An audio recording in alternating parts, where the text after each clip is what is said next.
Welcome in, everybody, to the Unfiltered Sports Podcast. Joining me tonight is myself, Todd Fox. Of course, I should announce myself first. But, and then joining me tonight, up top to my left or right, however you want to look at it, whether you're dyslexic or not, it's the one, the only Matty Matt. Hey, what up, guys? How's everyone doing tonight?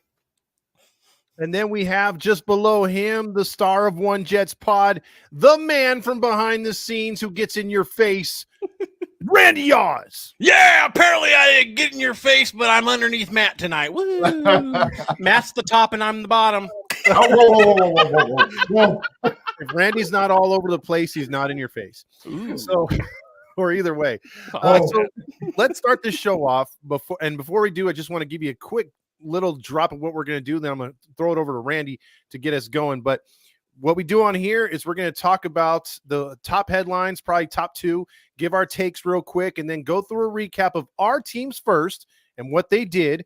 And then we're going to jump into the rest of the league. And then once we do that, we have a 20-second rapid fire on picks per weeks. So with that being said, Randy, tell us the story of the week so far as the picks went and where we are in the standings. All right, my good buddies, starting off with the viewers and the host results. All right, this week's viewer winner goes to Rob, going 13-3. Coming in second place is Mateo, also going 13-3. And in third place is Sonia. She goes 12-4. And coming right up the butthole is the Bears fan himself, also going 12-4, Mr. Mario. And as far as the hosts go, Dominic takes the trophy from Randy again this week, going 12-4. Randy comes in second, going 11-5. Todd back in third place, going 11-5 as well. And coming right up the rear in that hairy butthole position is the Cowboy fan himself, Mr. Matty Matt.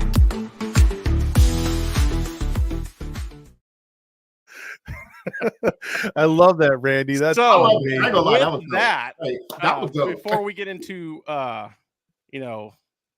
shining Dom's knob for the week, let's go over the current standings after this week. Dom sticking there in first place at 82-41. Matt again holding on to that second place position. He's not far behind. He's not far behind at 75-48, and I get third place right on back at 69-54. And Todd down there in the hairy butthole, stinky Seahawk position himself, 68-55. And as I said, let's shine the man's knob. Ladies and gentlemen, the top picker of the week, the Dominator. He's the Dominator, common denominator. Every week he wins, just a stone cold operator. A bad son of a gun, yeah, he's sharp as a tack. He wakes up pissing excellence, ain't no denying the fact. Nobody can touch him, he's the king of the game. Dominic Lorenz putting these pick'em chumps to shame.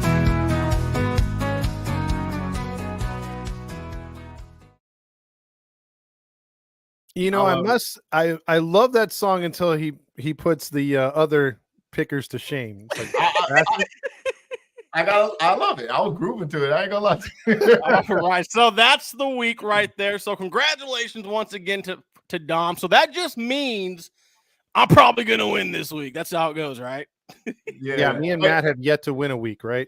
I could have swore Matt won a week. I think I won one. I could have sworn. No. You know, I think it came in second multiple times, so I never won one. Okay.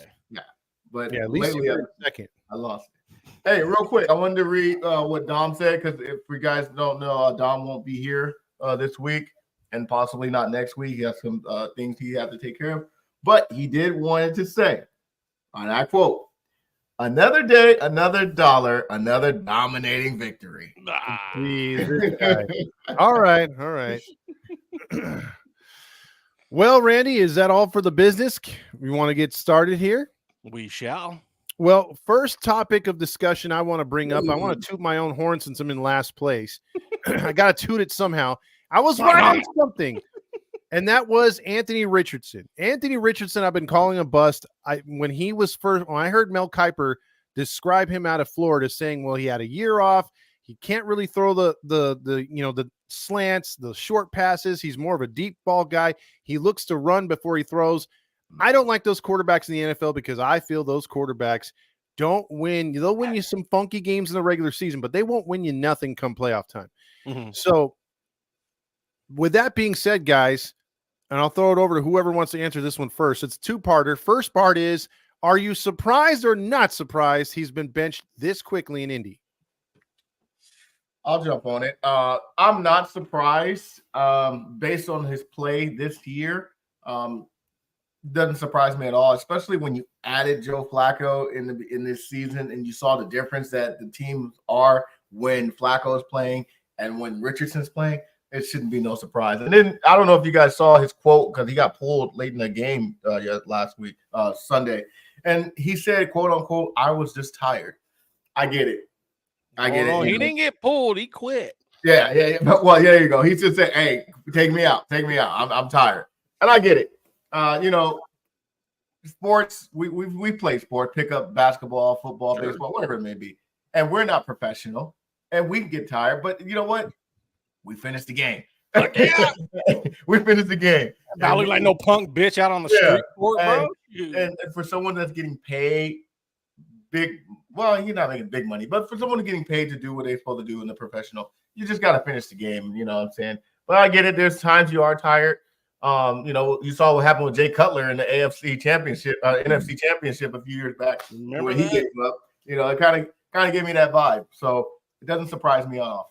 I think Flacco is a better quarterback at this point. Okay. No, Todd, you nailed it. You said at the beginning of the season, this guy's all he is a deep ball. And brother, you're absolutely right. Mm-hmm. I thought he was going to be a lot better, but quitting on your team like that, dude, just umpire, like, bitch, get back out there and finish the game. Mm-hmm. Like, if I'm not mistaken, it could have been Mel Kiper, it could have been somebody, but wasn't he supposed to like change the athleticism and the way we looked at quarterbacks? He's fucking can't even get into the fourth quarter. Get out of the city, dude. You kidding me? I think that belongs to Jaden Daniels. Now, second part of this question, if you're done right there, Randy, I wasn't sure if you finished here. Oh, go ahead. Okay. So with that being said, the Colts are 4-4, correct? And he went 10 of 32. They did a ratio of the worst quarterbacks in the last 10 years. I think that was like 255 or something. He came in at 240. So his completion percentage, his QVR, all those stats you want to hang out there, he just is bad. Now, he hasn't been over 50% at all since he's been in the league. Correct. He's been pretty poor. Now, with that being said, Flacco has won games and he's lost games so far. I think he's like 2-2 as a starter or something like that. The games that he's lost, the team is not, has put up over 20 points each game, including a couple at 30. The defense is what cost him those games. It wasn't really Flacco blowing it. With that being said, do you agree or disagree that if you were to put CJ Stroud or a Daniels, because I believe those two guys are just, you could plug and play. Do you think you could plug and play those guys and the Colts would still win? Do you think they can plug and play those two quarterbacks in Carolina with Bryce Young and they could at least be competitive? I don't know about the Panthers. Yeah, I'm gonna say I don't know about the Panthers. I mean, they would still be the quarterbacks they are. It wouldn't look as ugly, maybe. But you plug any one of those son of a bitches in Indianapolis, and those are the division winners, bro. Excuse me, 100%. Straight up.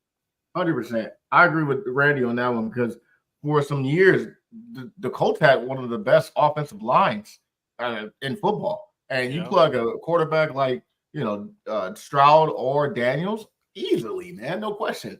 You see what Daniels did against the Bears. I don't even want to get into. I want to get to that later. I got to get to that one because that hurt my heart. But yeah, I 100%. You plug any of those quarterbacks in with the Colts, they can be competing with the Texans for that division easily.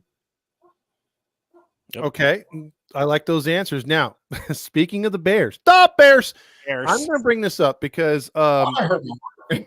No, I'm just going to bring up. We'll get more on the game as we get talking about it, but I want to bring up that viral clip that's gone on all over TikTok, X, whatever you partake in. Well, whatever, man. It's on Instagram, Facebook. Enlighten me, Todd. I don't know what's going on. Yeah, I'm curious what you're talking about. There's one corner for the Chicago Bears, and I want Mario. Number 29. Yeah, he's pointing to the fans. Now, after the game, he said he was cheering on the Bears fans, but there was some fans that they think that he was shit talking, number one. And number two, the Bears fans that were in that direction were telling him, look, the play is starting. So before the Hail Mary, Matt, and before that crazy play at the end of the game, the corner was pointing at the fans, and then the play already started. His back was towards the football. And then he starts to run over to the goal line. And lo and behold, because he did that, the football guys looked bad on him. The Hail Mary was actually off his hands that was tipped to the receiver. Ooh. How much you want to bet he was supposed to be the motherfucker in the back, and he wasn't? He was way out of place, and just like, oh shit, and went and got in the pile. I'll bet you anything. You asked the coach, like, yeah, number 29 was actually the one supposed to be back there guarding anything that went behind him. I wouldn't be surprised, Randy. I wouldn't be surprised. Idiot. Is that a cuttable offense, guys? Oh, shit. I mean, unless he's like really good, he's not. He's at least getting benched. I don't know. I mean, you have to ask Mario how good he is. I know he's the Bears fan, but I don't know if it's cuttable, but it's definitely you getting fined. Hey man, you're getting fined for that one. Team. Or pillowcase and bars of soap on your ass, motherfucker. Oh yeah, some of them got to give. There's no way they should have lost that game, especially how Caleb Williams was able to get them to score within the last 30. They only had 29 seconds left. Are you kidding me? Oh, I got one. Embarrassing. I mean, no disrespect to the Commanders. That was a great win. Hell of a win. And Dan Quinn is looking great. He's got that team looking good, man. No lie. Jaden Daniels, that was a hell of a throw. And shout out to the O-line for holding him up, man. He had like 30 seconds to throw that ball, man. Yeah. We'll get more into that. Extending the play, I'm like, damn, this kid's good. We'll get more into that because that's something of like Aaron Rodgers, like Hail Mary, or a Russell Wilson. You just throw it straight up and it comes down like a teardrop, and you're hoping and I listened to Bill Belichick earlier break that play down, and he said they work on that all the time. When he was with the Patriots, they had a guy that would, defensively, they have a guy that gets the up guy. That way, if it's batted forward, they could stop him. If they, try to advance from like the 5-yard line, they have a guy behind. They have it all squared away. And he said that, the two guys that were there for Washington did the right thing. And it looked like the Bears were discombobulated. They were just because, I mean, there's no way and reason that should have been that clean of a play. Yeah. Well, first of all, I mean, why are you tipping it up to begin with? Like, you're supposed to fucking bat it down forward. Yeah, here we go. Yeah. Like I said, I bet you 29 was supposed to be back there, and he's on the other side of the field. Like, woo! Yeah. Yeah, he came running over at the wrong time. Oh, what a doofus. So, let's play a quick game, guys. Okay. And since I'm in last place, I'll give you guys the chance to make the vote here. Loser. Let's play a little game we like to call when our teams lose. Rip the Band-Aid off. Ouch. Who wants to rip that Band-Aid off first? Which game do we want to talk about? This is not fair, man. This is not fair, man. I'll go first just because I don't have a lot to say. And I'm just going to – and I also got to read Dom's too. And we'll save Dom for last, though, so you guys can go. But, no, man, I'd just say, the Jets season's fucking done. They're trash. This has got to be the most disappointing season as a Jet fan in 25 fucking years. I know I – pretty much checked out. I have no expectations for this team. I probably won't even watch Thursday night. They're going to get their ass kicked probably. I'm just watching the NFL now. I'm an NFL fan right now. I'm pretty as of right now, it just seems like the Jets are right back to rebuild again in 4 more fucking years. It's the cycle starting all over, man. And so it's just like the Angels, man. I've checked out. And Todd, you know exactly what the fuck I'm talking about, dude. I have checked out until both my teams prove that they can fucking win. Damn, Randy. So that's all I got, man. I'm an NFL fan. What do you got on that now. one, Matt? Because the final in that one was Patriots 25, Jets 22. And the only thing I'm gonna say is this: the Jets have been favored to win, I would say, the last 5 weeks on paper. And I've picked them those 5 weeks. And I'm with Randy on this one. I'm done picking them. There's no way. Look, I know it's a divisional game, and divisional opponents always play teams tough. But come on, man. It's the Patriots. there's no way you should lose that game. And this was going to be a get-right game. You know, you lost your first game when you got Devontae Adams to the Minnesota, and then you lose to the Patriots? Come on now. It sucks for the Jets right now. I think I'm with Randy. Close the book, start over. Let's see what we can get in the draft pick. And by the way, Nats fan 2012. Yes, that was a former Cowboys that caught it. So, by the way, before we do go on, Todd, I just want to say I am a Washington Commanders fan for the season. So, Sony, if you want to send me a hat, I'll take one. Don't do that, Randy. Well, I'll say this about the Jets. You know, they got more coverage and still get more coverage than the Dodgers do, and the Yankees losing the World Series. I thought that was going to be more top billing, but the Jets have been getting crushed in the media, especially East Coast media. It sucks, you know, and Randy could go on a tirade he has before, or just be as melodramatic or just checked out as he is now. It sucks because I've been there with my team in years past, but it's one of those things where I can't experience it football wise like he has, to where you've been built up all season, off season, and you're thinking, man, this team is gonna be the shit. You're ready to roll, and everything goes wrong. And it seems like no matter what, like the talent doesn't change, but something is wrong there.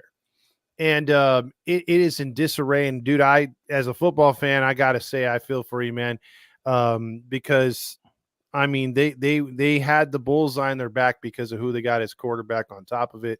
That's true. And man, for it all change, one of two things have to happen, and this is just me being straight up. I know it's going to come off funny, it all might come off fucking the biggest dick thing you could fucking say, but one of two things has to happen. If not, both things have to happen. Woody Johnson has to sell this fucking team, and or Joe Namath has to die. He sold his fucking soul in '68 to back up that fucking guarantee, and we haven't been worth a food stamp since, dude. You've been to a couple of AFC championships, though, Randy. Yeah, woo! And lost every fucking one of them. They've been to as many Super Bowls as the Browns have since that time. That's true. Pathetic, dude. That's true. So I'm saying that's one, if not both those things have to fucking happen. That's why I have no expectations, because it's not going to happen anytime soon. Joe Namath might outlive my fucking ass, bro. So damn. You never know. You never know. I love Randy's takes. Well, I'm going to rip the Band-Aid off of mine. Screw it. I'm going to save Matt for third. You're disrespectful. Because I'm going for that second place this week. Buffalo Bills go into Seattle and beat my Hawks 31-10. And I told Steve Elise, my girl, I said, you know what? I know we're going to lose this week. I told her that days before it happened. I told her the morning of. I told her as it happened in the beginning. The thing is, guys, I would like to be competitive. You know, at least Randy's team lost by 3. I would like to play with the team and exactly look like we know who we're playing, because it looked like the Bills are like, okay, we got the scouting report on the Seahawks. This, and that happens. We know their tendencies, blah, blah. And it's like the Seahawks came out there and they were like, who we got, guys? Who are we playing today? It didn't make any sense. The Seahawks were as flat as a pancake. They tried again to run the football. When the games that they've won, they've established the pass first. Then the run opened up. Instead, we're punting right away, punting, losing the time of possession. They doubled us in time of possession. Stupid penalties, including one by our quarterback getting an unsportsmanlike conduct. After making it 2nd and 2, he makes it 2nd and 17. We're fighting with each other defensively. I don't know if you guys saw that. Jared Reed was fighting with one of our linebackers because he missed a tackle, like literally punching. So this team, for a guy, first-year coach, I like the coach, but I think he doesn't yet have a hold on the team, and the team was undisciplined again. They are the biggest Jekyll and Hyde Seahawks I've seen in some time. They looked so good against the first-place Atlanta team last week in Atlanta, and then just to come home and lay a fucking egg. So that's my take on my Seahawks getting blown out, because at least if you're going to get blown out, be competitive, and they weren't even close to being that. Real quick, I mean, you touched on it beautifully, Todd. You did a great job. I will say this. You are right about Seattle. You know, 1 week they look like they can make it to the playoffs. The next week they look like what the hell happened. I feel like the new coach doesn't have an identity yet because you have stud running back. Kenneth Walker is a stud. Charbonnet, he's a great backup. And, you know, that should be your identity for me. You know, utilize those running backs, man. Let them dictate the game, and then have Geno Smith game manage and hit those wide receivers at Metcalf and I'm forgetting the other guy. Your other second wide receiver. I'm blanking right now. Lockett. Lockett. There you go. Utilize Lockett and that Metcalf. You got weapons. All you got to do is get Kenneth Walker the first down, first 2 times running the ball. Hit him, get them yardage. Hit DK Metcalf, hit Lockett, hit your tight end Noah Fant. All he has to do is game manage. And once he starts going out of that and trying to throw them deep balls, I mean, he got an arm. Don't get me wrong, but I think they just got to find their identity. Utilize the running backs because you guys got stud running backs, man. Kenneth Walker, I think, is leading the league in touchdowns, if I'm not mistaken. We've got a 7-year drought of just having a bad offensive line. We don't know. We can draft every other position. We just can't draft offensive line. But even with a bad offensive line, your running backs are still solid, man.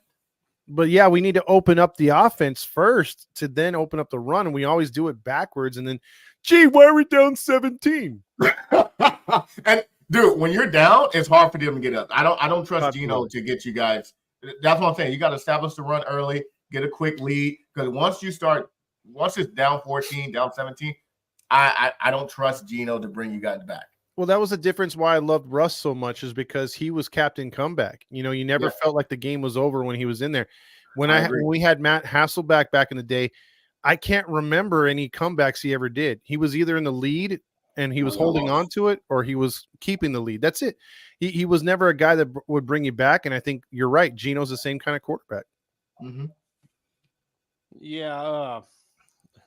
9 carries for 12 yards. I don't know what that's gonna fucking do. That's what I'm saying. That sounds like some Breece Hall early in the season shit right there, dude. Yep. Like, also, like, if I covered the score and you just showed me 21 for 29, 212 yards, like, I don't like, because I see no touchdowns and interception, but dude, you lost by 21 fucking points. Like, why aren't you throwing the ball more?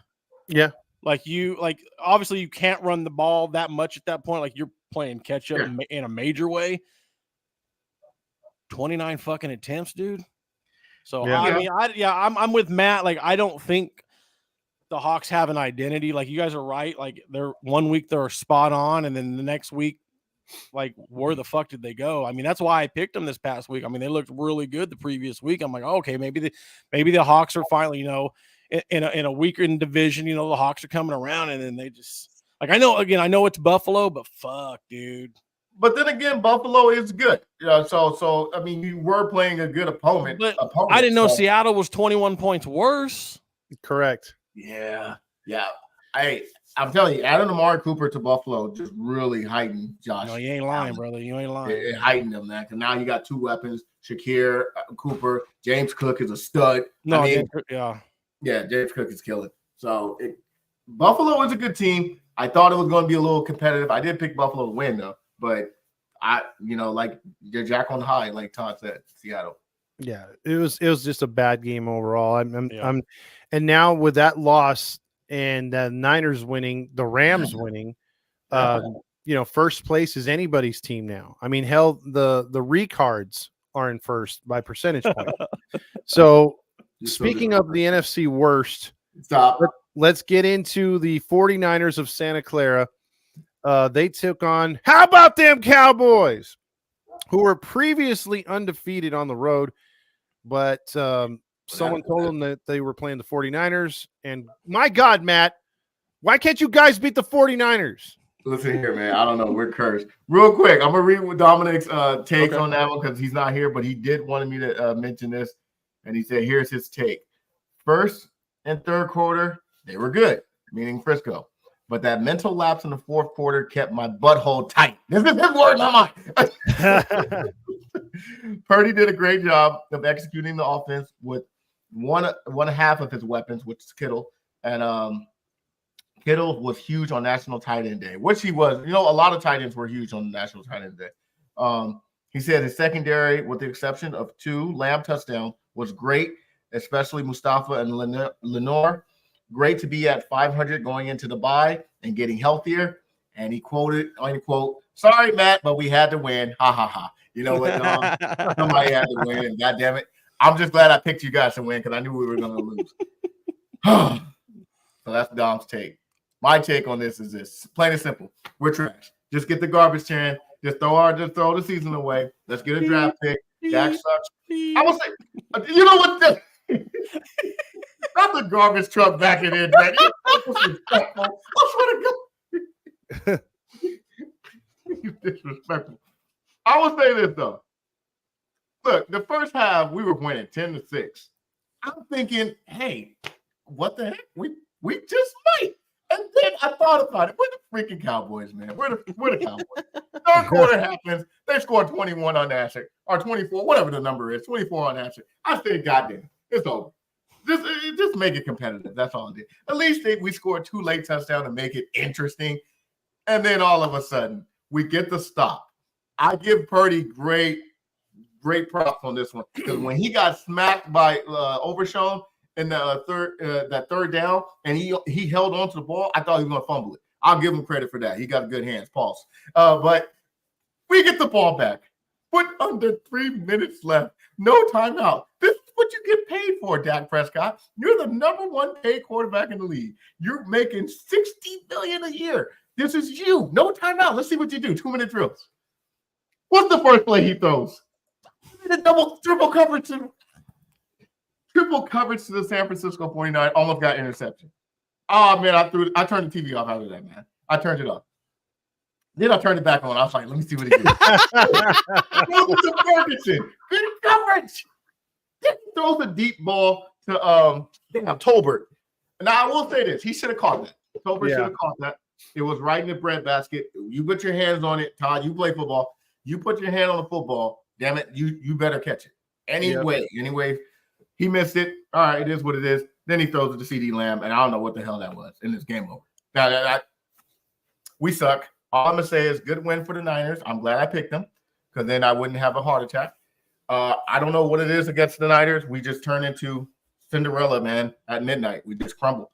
So I don't know what to say. They got our number, man. Four straight losses.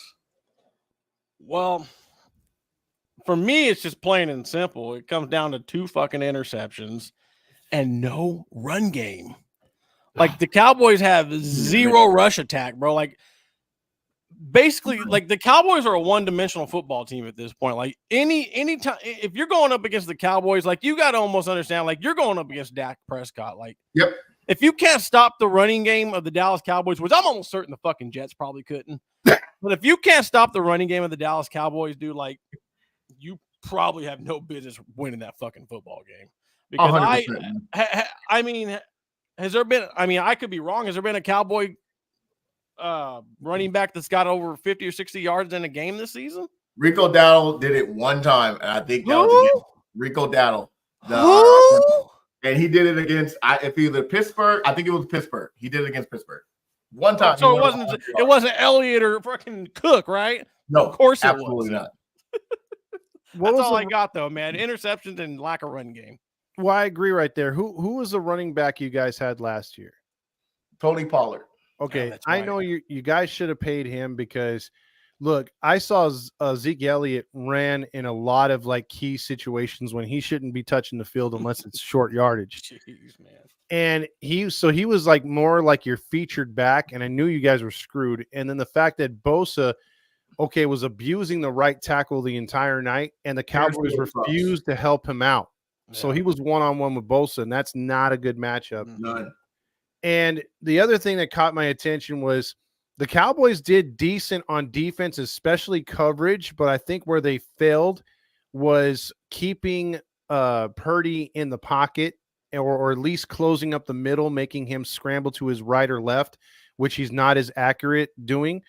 and they let him run up the middle or have a free view of wide receivers down the middle. And I mean, he picked you guys apart when he did that. So it reminded me of the Seahawks. 7 yards an attempt for Purdy, dude. Oh, I know. Eight rushes for 56 yards. Yeah. And look, and how many? I think he had as many rushing yards as the entire Cowboys fucking running back room. There was a stat. He did. He had more yards than the total Cowboys. That's insane, bro. Bro, that's Randy, why they lost. Bro, Randy, most of those 56 yards that he rushed were for first downs. That was like Jacoby Brissett at the end of the game, dude. Third and long, fucking first down. Third and long, first down. Dak Prescott had open lanes. Just run the ball, man. I don't know why he turned into a chicken. I'm done. I'm done with the Cowboys. I'm like Randy. I'm done. They're cooked. I don't even want to watch them. Matter of fact, and Matt just NFL fans now. I am going to pick them against the Falcons, though. Like I said, I am a Commanders fan this season. Don't disrespect it. Like that, man. Don't you pick the Commanders. Don't disrespect. The way my team's hell, the Redskins! Woo! Hey, the way my team's playing, I'll take another Native American team. Give me the Chiefs, baby. Well, first of all, I can't betray my Cowboys, but damn it, if I was, I'll be a Texans fan because they close to Dallas. There you go. The Dallas Texans. Hey. Now let's get off our teams because they've all disappointed except for Dominic, who's not here. And let's talk about a game that shocked a lot of us, and that was the start of the Week 8 slate, which pitted the Vikings fresh off their first loss of the year, going against the LA Rams that no one gives a shit about. They were 3-3 or 2-4 at the time under the McVay madness. And by the way, this week, guys, just putting it out there, and you guys are more than welcome to join me. I might actually do a live stream on it while I'm watching the Seahawks-Rams game. I'm going to be taking not a shot because I'd kill myself, but I'm going to take a chug of a beer can every time they show Sean McVay. So I'm going to be pretty toasted by the end of the game, just to tell you that. This week? That's this week. So we'll get into that later. I mean, if you want to have a little watch along party, I'm down. Shit. Let's do it. Let's do Watch you get fucked up. I'm like, fuck, stop Sean McVay. He going to pass out. But it was the Rams, the Sean McVays taking on the Vikings, and the Sean McVays were rumored to be trading everybody under the sun, but they get Puka Nacua back. They get Cooper Kupp. All of a sudden, boys, the Rams pass protected, and Stafford, I will say this as much as I hate his guts, he is one of the better accurate quarterbacks when given any kind of time, and he releases it pretty fast. Pause. He torched the Vikings defense, and the Rams got a huge victory. What your thoughts on this game, guys?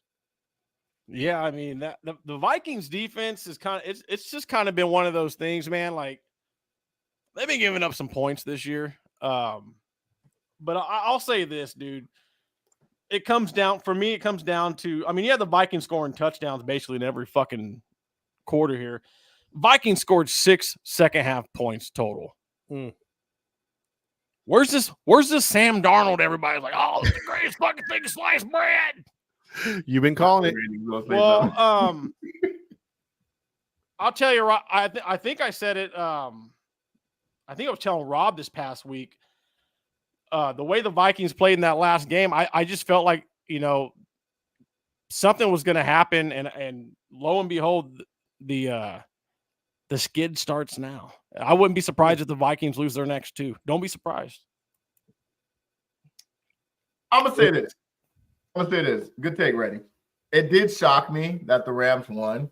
Adding Puka Nacua does definitely help them. He's a sensational wide receiver. He's a stud. Matthew Stafford just torched them. Besides that one interception, I mean, he cooked them. Darnold didn't have a horrible game. He was 18 of 25 for 240 yards and 2 touchdowns. Not that bad. He was definitely feeding Justin Jefferson. But I will say this. That no call was egregious. We all know what I'm talking about. The one Nats fan brought up, and you just did too. Yep. That face mask penalty. Hey, man. That's a game. Face mask. Man, he took him out for a dance, man. I'm trying to tell you, man, that was a bad no call. And I'm not saying that was the reason they lost, but that's definitely a game changer. And real quick, I can't let this go. What? The whole fucking Sam Darnold, 2 yards, 2 touchdowns. And fucking, I'm sorry. In what? The first quarter? What'd he do in quarter 2, 3, and 4? Mm, Yeah, that's true. That's true. that's true. Sam Darnold is not that great, man. That's why he's so fucking great. The Vikings are gonna move on with JJ McCarthy next year. Yeah. I mean, You think so? What? I think You think so? Darnold will get himself a lucrative backup spot. I don't know. He'd probably be the Jet starter next year. He could be on a low end team like the Panthers or something. I can see that. I can see them. I could see them. Yeah, I could see that. Yeah, I can see him getting a good contract with that team like that. I mean, look, let's Or the Raiders. Yeah. Raiders need a fucking that needs a quarterback desperate. Even the Steelers. I will say this: Sam Darnold is playing a lot better this year. He does have weapons. The offensive line for Minnesota is pretty good. They're coming down to earth. I'm agreeing with you, Randy. I think they lose a couple of games, but they're still a pretty good team. They're at least, even though they have lost, like the last week they lost to the Lions, it was still competitive. And then losing to the Rams, it still was competitive. It's not like they're getting blown out. So they're still a pretty good team. I could see him being a 1-and-out wild card team. Yeah. I can see that. Definitely. Because they're not even supposed to be a playoff team this year, technically, kind of in a rebuild with the rookie quarterback and everything. And Yeah, they had but the way they're playing right now, yeah, I mean, I'm not saying they're bad, but I mean, you're not going to win games when you're just scoring 14 points in the first quarter and then you don't score shit the rest of the half, and the other team just constantly scoring, at least putting a touchdown up every fucking quarter. Makes sense. On out, so. Oh yeah. Sam Darnold's got to get this shit together because he's been doing this disappearing act in the second half pretty much the entire fucking season. Yeah, now you got a big matchup because with Richardson being benched, they got the Colts next and then the Jaguars and Titans before they take on the Bears. So they have some tough opponents coming up here. Bears. So with that being said, I'm going to jump ahead one game and then revisit the game that we're going to keep in a row here. But I want to touch on this game because I felt that this game was probably, if I went back and watched it on YouTube and when they have the highlights or the condensed game, and man, what a game. And I feel good every time the Browns beat the Ravens because of how they lost their team. But man, what a game. And again, it's amazing what a quarterback can do. It is just amazing what a quarterback can do. And guys, I'll ask you this question before we get too deep into this game. As the Browns win 29-24, was going to Winston at this point in the season would have made a difference to you, in your guys' opinion, had they did this about 3 weeks ago? Does their record look a lot different, or is it the same? Go ahead, man. I say it's slightly different because a lot of times when you throw in a quarterback that no one has film on, or you got to adjust to, 9 times out of 10 they win the game. Look at Andy Dalton with the Panthers. They won that first game, and after that they got film on them. There we go. And so I'm not going to sit here and say that he would have been a game changer, but he's definitely better than Deshaun Watson at this point right now. So I don't know if it makes a huge difference. It may win an extra game, maybe 2, but I don't see him being a game changer for the Browns. I gotta disagree. I mean, the Ravens are supposed to be, one of the darlings in the NFL. They're definitely one of the standards in the NFC North. And the Browns just came in and said, "Hey, fuck you. We're gonna come in and give you all we got." This kid came in, they basically said, "Hey, we need you to come in, fucking get our backs." He came in through 3 fucking touchdowns, over 300 fucking yards, man. Like, I'm convinced that if this kid was starting all for the entire season, the Browns would be right there in the mix for the NFC North, or at least one of the wild card spots, man. I think they would look like a completely different team. I mean, there's no way you couldn't look like a completely different team. I mean, Deshaun Jackson has not done fucking shit. Even if Jameis Winston comes in and throws for 250 yards and a touchdown every fucking game, he's already better than fucking Watson's ass. So, yeah, I mean, don't sleep on the Browns the rest of the way with Jameis Winston at quarterback. I swear. You're going to come in and play against the fucking Ravens like that? I'm not saying the Ravens have the greatest defense, but they are a good football team. I mean, like I said, they didn't give up a lot of points, but the Browns came in, did what they were supposed to fucking do. Like I said, 300 fucking yards, bro. When's the last time a Browns quarterback did that? 3 touchdowns. It's been a while. So I'm saying don't sleep on the Browns. I'm not saying they're going to make the playoffs. I'm not going to guarantee any of that, but I'm just saying they're going to be a tough fucking team going forward. I will give you this. Only 2 losses I've seen on their schedule where I think even, if he's playing up to his capability like he did eating a W this week, I think they lose either way to Washington and Dallas. Those 2 games, I think, they were just better all around than Cleveland in those 2 games. However, I think if our boy is playing against the Giants, they win that game. If he's playing against the Raiders, they win that game because they lost both those games by under a touchdown. They also lost to the Eagles by only 4, and they lost to the Bengals by 7. Winston, what I took out of that game, last thing for me is he was incredibly accurate, and he looks like, and he might be one of those guys that is like a Geno Smith where he's bounced around a couple teams, maybe thought he was too much in the beginning, like he thought of himself too big in the head, and then he's been humbled and he's trying to take advantage of maybe one of his last shots. And I think this dude, they should ride this wave. I think Cleveland could be a pain in the ass the rest of the year for the rest of the league.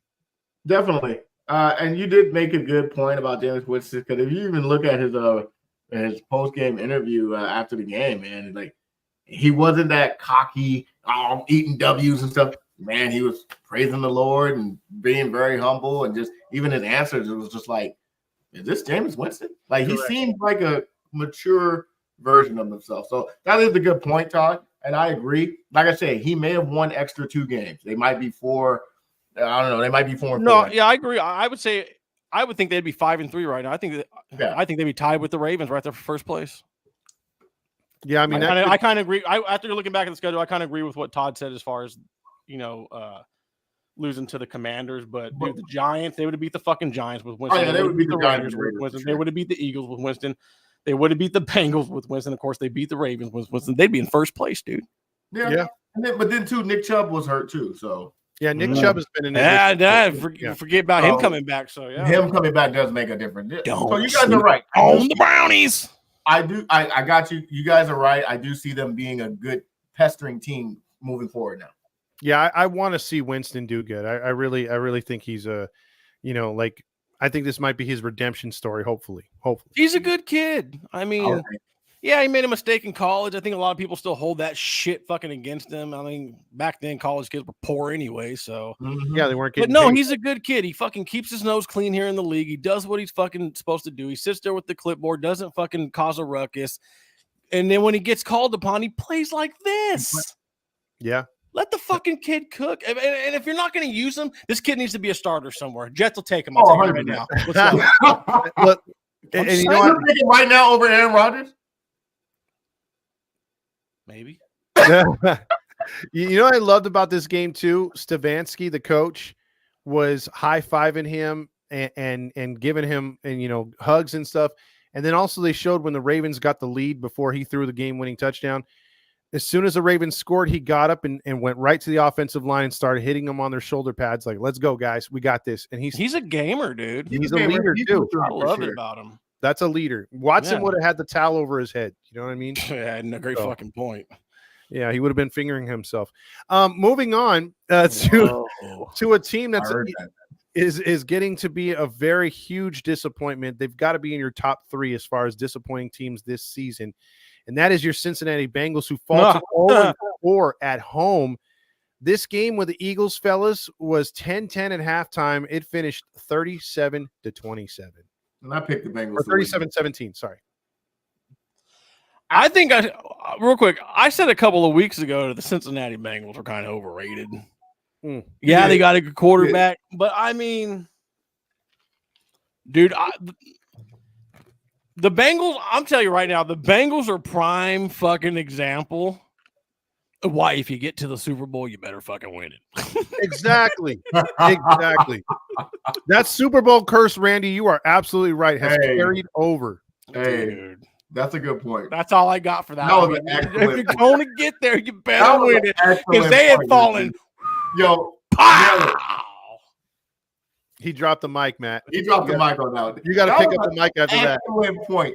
Because look, what he means by that is if you're not one of those franchises that can constantly go, like the Patriots of the past, the Chiefs now, the Cowboys of the 90s, the Seahawks in the early 2000s, if you're not one of those franchises who can consecutively go because you have a great quarterback, if you get to that Super Bowl, you better win it. Look at the Panthers. They ain't been back since Cam Newton lost that money.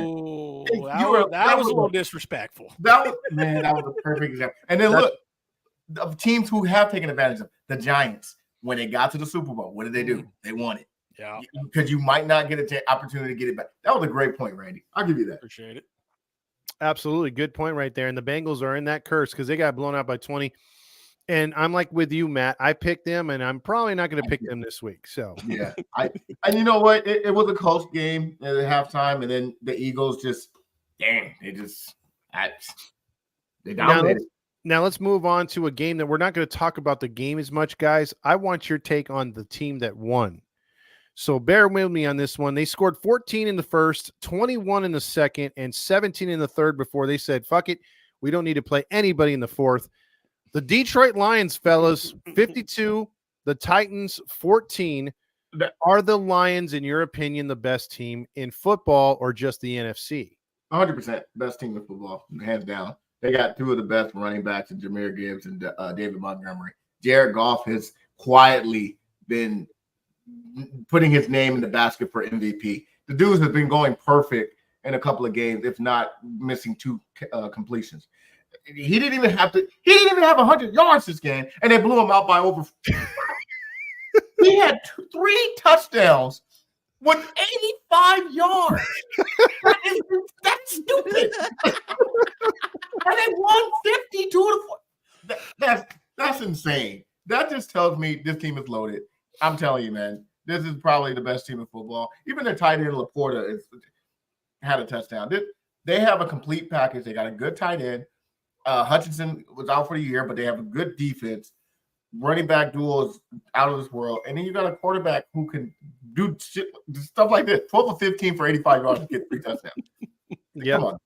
They're the best team in football right now. I mean, let's be real. It was close in the first quarter. But it was the Titans. I don't know. Yeah, I don't know how you fucking throw for 85 yards and throw 3 touchdowns. You win 52-14. Like, yeah. No, the Lions, I would say probably the best team in football. I don't know if the referees would ever allow them to look that good against Kansas City. You know what I'm saying? Yeah. So I would say they're a top 2 team in football. But no, they're a juggernaut for sure. They're definitely the best team in the NFC, hands down. I don't know who can really hang with the Lions, to be honest with you. I mean, second question though, real quick, Randy, and I'll give you first shot at it though. Best coached team in football? Fuck. I don't know. Nah, it's still the Chiefs, man, in my opinion. Okay. But I would put them up there. I mean, you can't be this good if you got shit coaching. Hey, real quick, I'm putting Dan Quinn as the nomination of Coach of the Year. I got you. I like Dan Quinn. I got you. Look what he's doing with his rookie quarterback, fresh team, brand new, and they're 6-2. You got to give him respect for that. Dan Quinn, look right here. Yep, Dan Quinn. I love a coach that wears his hat backwards, baby. Come on.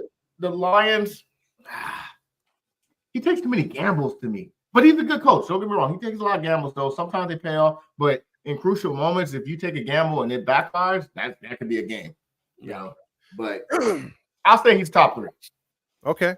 I agree with that. If Dan Campbell if he can learn from his mistakes, he's going to be a really good fucking coach. Because his secondary coaches, like I think it's Terrell Buckley or is it Aaron Glenn? I'm forgetting which one. Glenn. It's Aaron Glenn, yeah.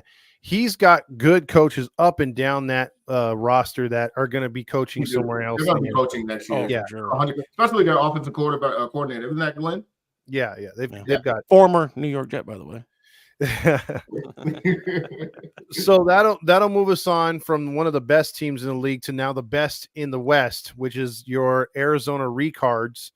They're 4-4. They went into Miami to and one of the funniest memes I saw all week was it showed the coach of the Dolphins saying, "Hey Tua, I need you to wear a Guardians cap this week." And he's like, "Okay, gotcha, coach." And he's wearing a Cleveland Guardians hat. I thought that was the funniest thing. It just looked cheesy, but it was hilarious to me. Dolphins blow this one.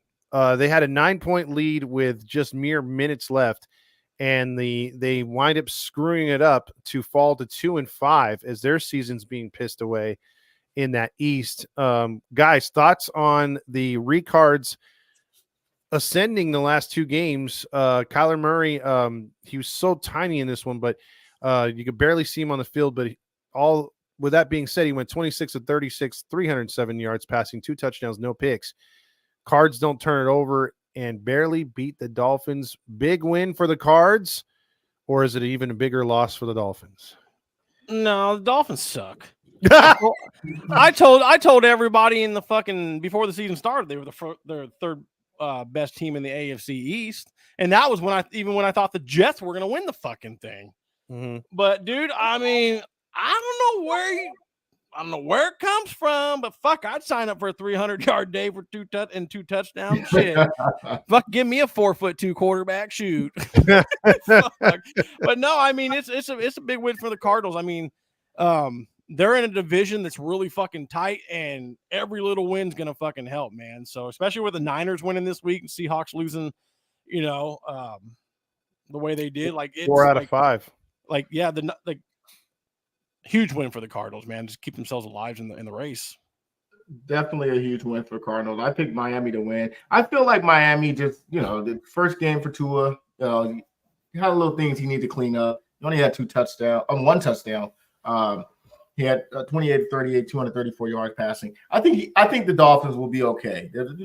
Clean stuff up a little here and there, but they'll be okay. Shout out to Arizona. Trey McBride is slowly emerging as one of the top 3 tight ends in the game. Dude was balling on tight end day, man. He didn't have no touchdown, but he did have 124 yards. Jumped over somebody, and he's 6'6". Did you see him hurdle over the cornerback, man, for the Arizona Cardinals? You do know they're 2-6, right? 2-5. Well, first of all, look, they're 2-5. All right, but 2-5. Oh, get that right. No, but look, you don't see them turning their season around now that Tua is back. They weren't even turning anything around when Tua was there. And he probably won't even be there very long. So I just see them turning. That division of yours is still up in the air. Bills are going to definitely take the lead, but if Dolphins win, let's say 5 straight games, turn into 7-5, they can sneak into the wild card. Look at their next 5, though. We're definitely hitting the house if we ever go in SoCal. Miami's at Buffalo, at LA, Chargers against Vegas, against the Rams. Ooh. Or they're home against the Raiders, home against the Patriots, at Green Bay. Okay, definitely they'll win 2. Raiders and Pats. Battle between the Bills. They might lose. Well, they lost the first one. They will win this one. No, they won't. Come on now. The Rams, that's a good one. We'll have our Dolphin watch as the season goes on. Miami Dolphins. Now let's go on to the next game, which was a division rivalry game. Listen, I love my Seahawks. I think, and I'm biased, I didn't get to make this point. I'm sorry. Okay, my bad. Josh Allen's 11-2 versus Miami. Dolphins ain't beating the Bills. Okay. Okay, sorry. Go ahead. No, you're good. Look, I love the Seahawks. I love their throwbacks. I think they're one of the prettiest throwbacks because they don't look like anybody else's jersey. That's what makes them stand out. They're sweet. Now someone else's throwbacks, they sure as hell don't look like anybody's, and even in the XFL. And that is your Tampa Bay Buccaneers. When they wear those creamsicles, I'm watching that game. I don't care who they're playing. And it was an entertaining game against the Atlanta Falcons. The Falcons hold on 31-26. Again, Mayfield threw 37 times or completed 37 passes out of 50, but he threw 2 crucial interceptions. He still threw 3 touchdowns. He's having a hell of a year, but those 2 picks were definitely the difference in this game. Otherwise, the Bucs win, but a huge win for the Falcons, guys. What are your thoughts on this marquee matchup? Because it seems like every time the South plays each other, except Carolina, it's a pretty good game. It is. And I felt like this game was going to determine who's going to win the division. And it was kind of unfair because the Buccaneers are without their best two offensive weapons, and Mike Evans and Chris Godwin. But yet, Buccaneers still made it competitive. So you got to give Baker Mayfield credit. Cade Otton, the tight end, another tight end that went off last week on tight end day. He's going to be the big man to step up. And did he step up? And he had 2 touchdowns and had 81 yards. Kirk Cousins, he did good. 4 touchdowns, 23 or 29 for 276 yards. You got to give him credit, man. Kyle Pitts had some big games. No picks. Yeah, no picks at all. And those were the crucial moments right there. You know, those 2 picks, like you said, Todd, was the game changer. The Bucs could have won without their 2 best players. So that does say something to the Falcons. It's not a good look that you played against a wounded team and they still could have beat you. I mean, a good win's a win, but I think this win definitely slides Atlanta into the first place because Bucs got I think they got a bye week this week, but after that it's going to be tough, man. It's going to be tough, especially without your weapons. Yeah, no, I'm with you on that one, Matt. I mean, the fact that the Bucs lost this game by 4 or 5 points without their 2 top weapons, like that's pretty impressive. The fact that Baker Mayfield, I mean, that's what you want in a quarterback. A guy that can keep you in a game, give you a chance to win. The only thing with these teams in the South is their fucking defenses, man. Mm-hmm. They're not good. Yep. So I wouldn't be surprised if these teams in the South are kind of early exits, you know, when it comes to playoff season or whatever. But I want to say that this was a kind of, like Matt said, a determining factor of who's going to win the division, but it's still really close. And I mean, I don't know what the Saints record is right now, but they're getting Derek Carr, and the Saints are very competitive when Carr is behind center. So this is the South could still be very much wide open. So Saints are 2-6 right now. Oh, well, never mind then. It's okay. Never mind. It's a 2-team race. So, I mean, the game the Bucs can get. I mean, I don't know how healthy they can get with. You know, I don't know the nature of these injuries or whatever, but if they can get someone healthy, I mean, it's gonna be. It's gonna come down to the wire, man. It's gonna be competitive. You're right. So they do play the Chiefs this week. It's they got to buy in 2 weeks. I was jumping ahead. No, it's both those teams have a shot to be somewhat pesky. I think Atlanta more than the Bucs, but I mean the Bucs, man, I'm telling you, they put up a good effort, like you guys said. So that'll move us on down to Jacksonville, the home of Miss Lawrence, who fresh off the WNBA, she's fighting for more money for her constituents over there to try to make $26,000 a year for the WNBA. The Jaguars go to 2-6 as the Packers improve to 6-2, despite Jordan Love getting a bit of a hammy or sore thigh. Malik Willis comes in again. Josh Jacobs runs the ball. Matt LaFleur, guys, we were talking coaches earlier. Is he in your top 5 or top 3? Right Packers? Now. Yeah, Packers coach Matt LaFleur. Is he in your top 5 as of right now or top 3? Because we all know who your 1s and 2s are. Like in the entire league or just the NFC? An entire league. I'm going to say yeah.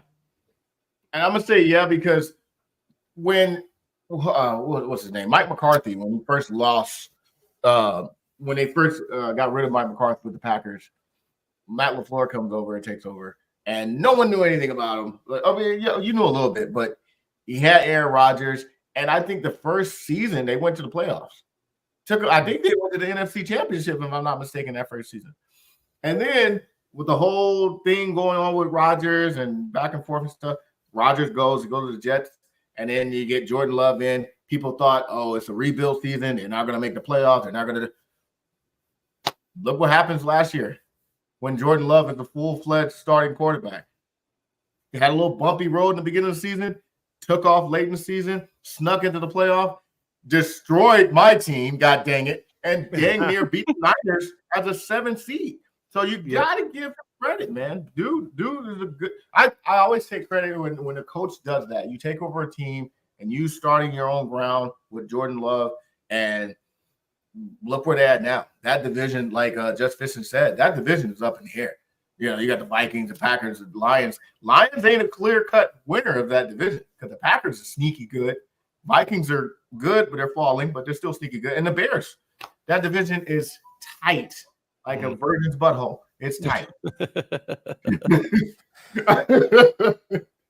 No, you asked if he was top 3, right? Top 3 or 5? Top 5 for sure. Top 5. I don't even know if he's top 5. Really. I mean, you got Andy Reid. I mean, you got.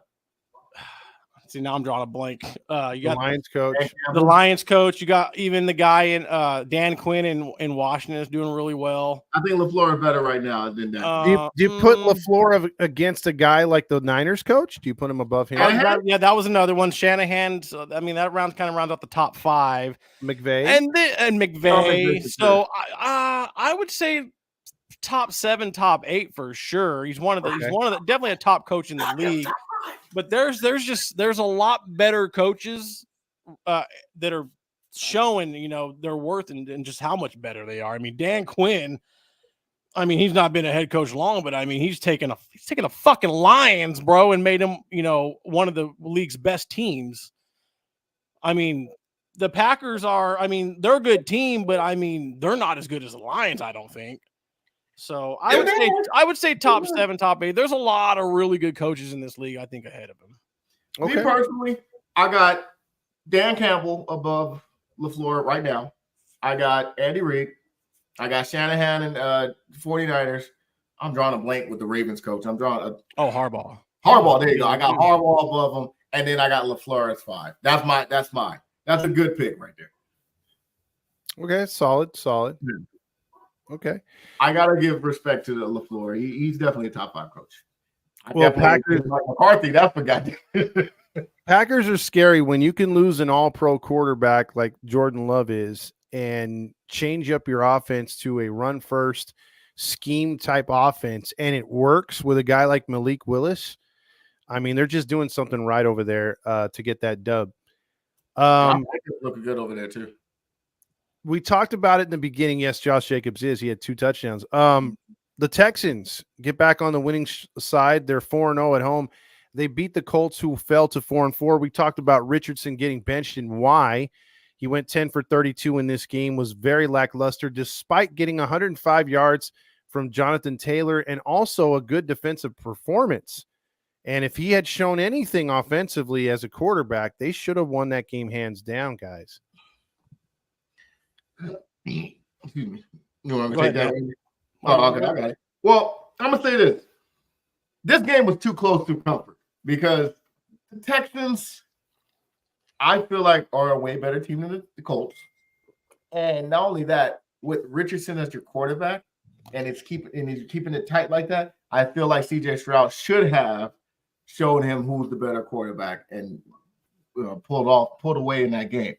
But it didn't happen. A couple of plays, that touchdown to Josh Downs, that one bomb that Anthony Richards threw, that was pretty nice. I'll give him that. Outside of that, he didn't have a real good game at all. Joe Mixon was the only reason why the Texans won because he was killing it. He had a running touchdown. He had over 102 yards on the ground. And CJ Stroud, he was 25 of 37 with 285 yards and only 1 touchdown. So it wasn't a great game for CJ Stroud. It was a good game. It wasn't a great game. I thought the Texans should have blown them out, especially with Richardson as your quarterback. If Joe Flacco was the quarterback throughout the whole game, damn near they could have won because they kept it competitive. Having Jonathan Taylor back as well is making the Colts a scary team in the future, and that was probably another reason why they kept it competitive. But still, I think the Texans are a better team than the Colts, so I feel like they should have blown them out. I did pick the Texans to win, so I'm happy for that. But it was a close game. It was really close. And, I thought the Texans should have won that bigger. Yeah, I'm with you. I mean, if Flacco's playing this whole game, I think the Colts win. I mean, Houston, like 17 points in the first half, and then they disappeared kind of like the Vikings did, only scoring 6 second half points.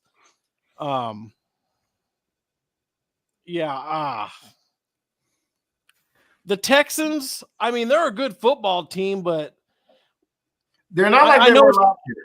I know it's a divisional game, but dude, I really feel like they should have kicked the Colts' ass. Mm-hmm. Yeah, At least by 10. At least by 10. But I'm with you. I think if Flacco plays in this game, I think the Colts probably mop the fucking floor with them. I think at least the Colts have at least a field goal in that second quarter. At least a field goal on the board in the second quarter. And we got a different ball game. Maybe we get an overtime game or something. I don't know. Yeah, because the one thing I could see, like, he stretches the ball. I think the when Richardson's in there, they kind of load the box. You can't blitz Flacco because he'll beat you over the top, and then he could find the intermediate passes with the play action passes. You really don't have that threat with Richardson. Richardson looks to run the ball first. So, right. Yeah, this was a game that, I think the Colts let get away. The next game moving on, we'll play those 2-6 Chargers at LA. The Chargers improved to 4-3. These are the type of wins that Jim Harbaugh will get for the Chargers. It was ugly. They still haven't found their identity. I think the Chargers are still searching for that. But even though it was ugly, they're playing a wounded team, as you guys described earlier. This one wasn't even close. 26-8 Chargers. Yeah, I mean, in the beginning of the game, when they get the safety, the Saints, you're thinking, is this going to be an upset? And then, nothing happened after that. And then it was a close game, and then all of a sudden the Chargers pull away. It was at 1.5-9, which is an ugly score in the NFL. That's an ugly score at halftime. And then, like I said, the second half, the Chargers just pulled away. It wasn't a clean win. It wasn't a great win. But at the same time, you need those wins against a team like the Saints like that who are injured right now. And it just makes your team feel a little better going into the season as you get a good win like that. 26-8. Again, a score that's, a touchdown and 2-point conversion, but it wasn't that case. So, yeah, a good win for the Chargers and good win for Harbaugh.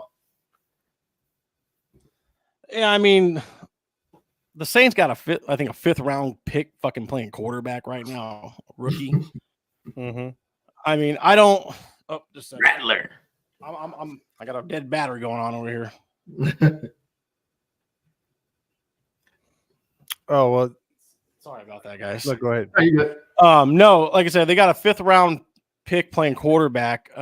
He's not good. Since he's come in, the Saints have been garbage. And if Rob's watching, I don't mean any ill will by that, but they have not been good. Hopefully with Derek coming back, they can kind of bounce back and somewhat have a respectable season.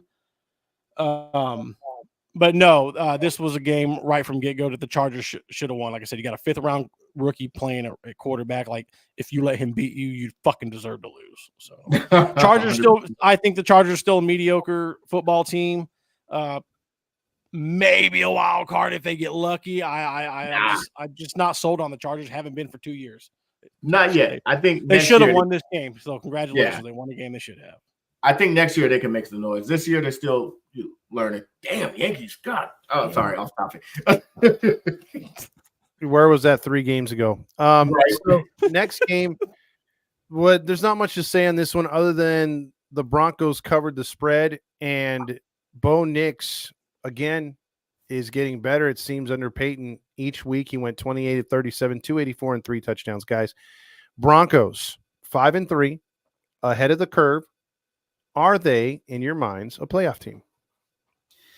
I don't know. Their defense is excellent. I'll give them that. Bo Nix is, like you said, every game he does show improvement and does show improvement. If they are a playoff team, they're not a sexy playoff team. And I feel like if they did make a wild card, because that's all they're going to win. They're not going to win that division. But if they did make a wild card, I don't know if they advance. They might just get sneaky good get in, and then that's it. I don't see them as a playoff team right now.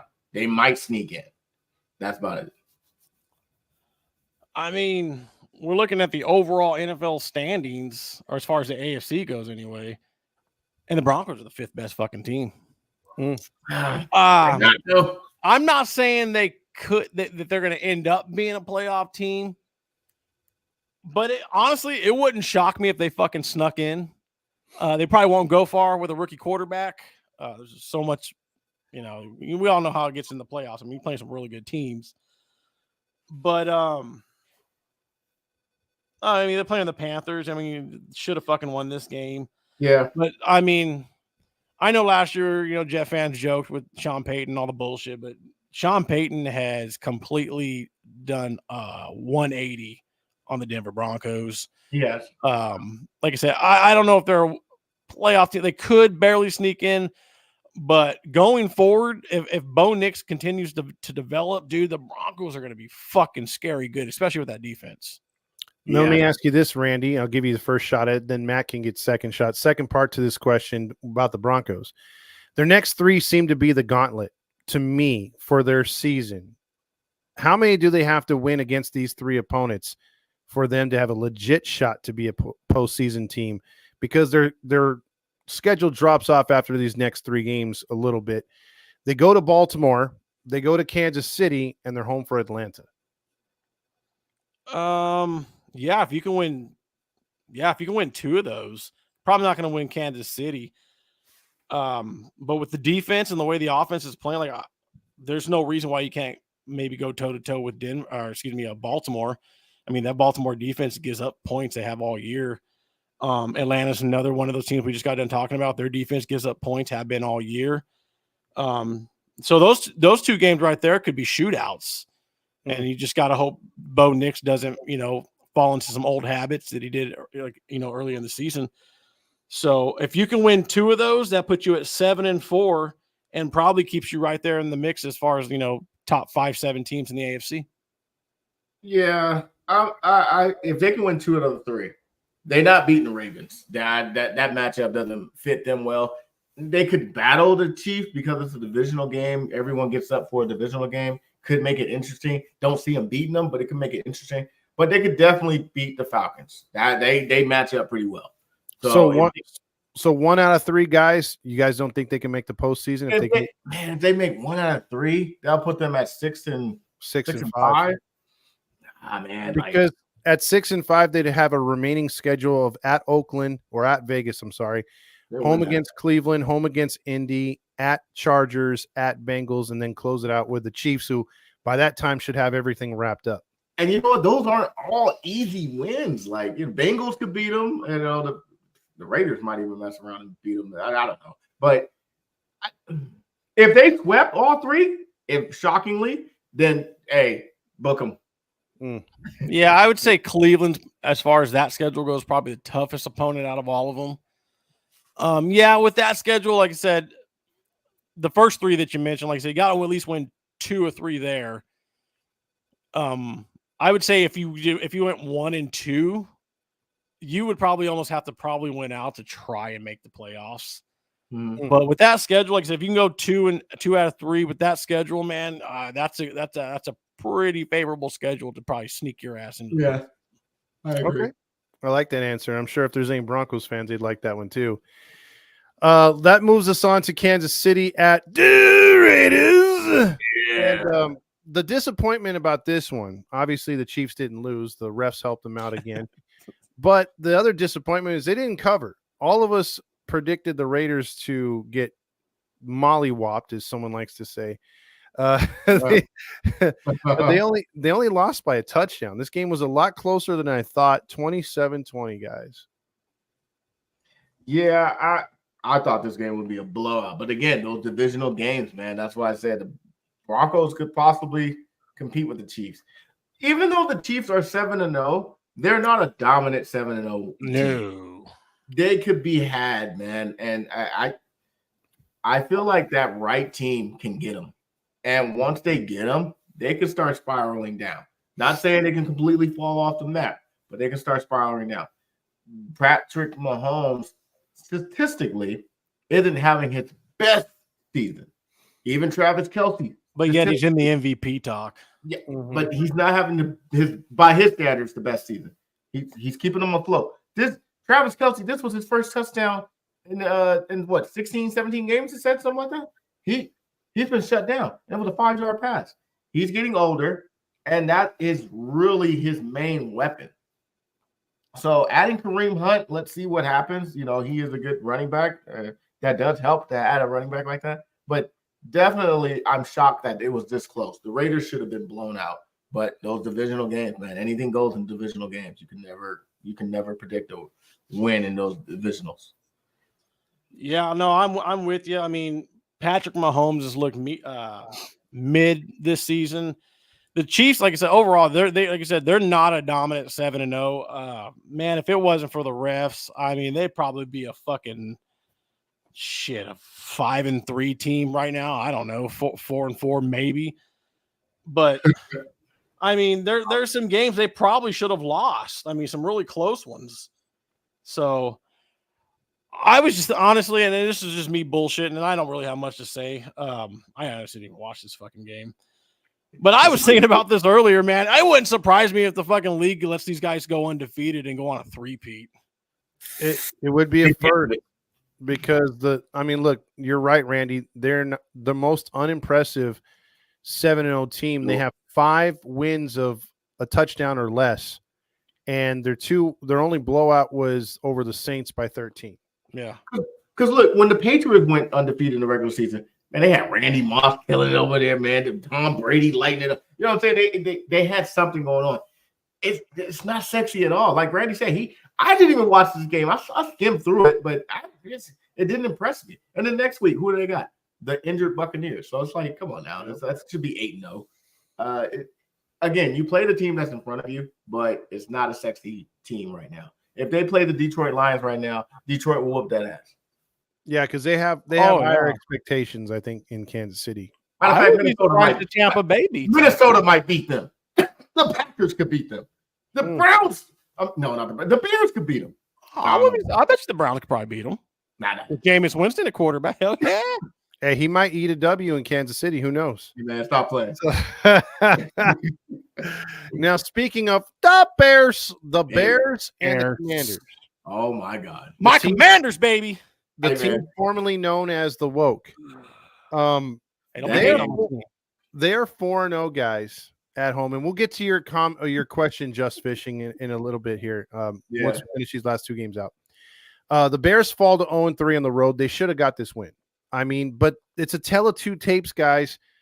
The first 3 quarters, Caleb looked terrible. The Bears were shut down. This was supposed to be a team. And this is why you guys are talking up Quinn so much, and rightfully so. You guys have been on it all night because this was a team he inherited that only picked up Bobby Wagner and a couple other free agents. Nothing too sexy.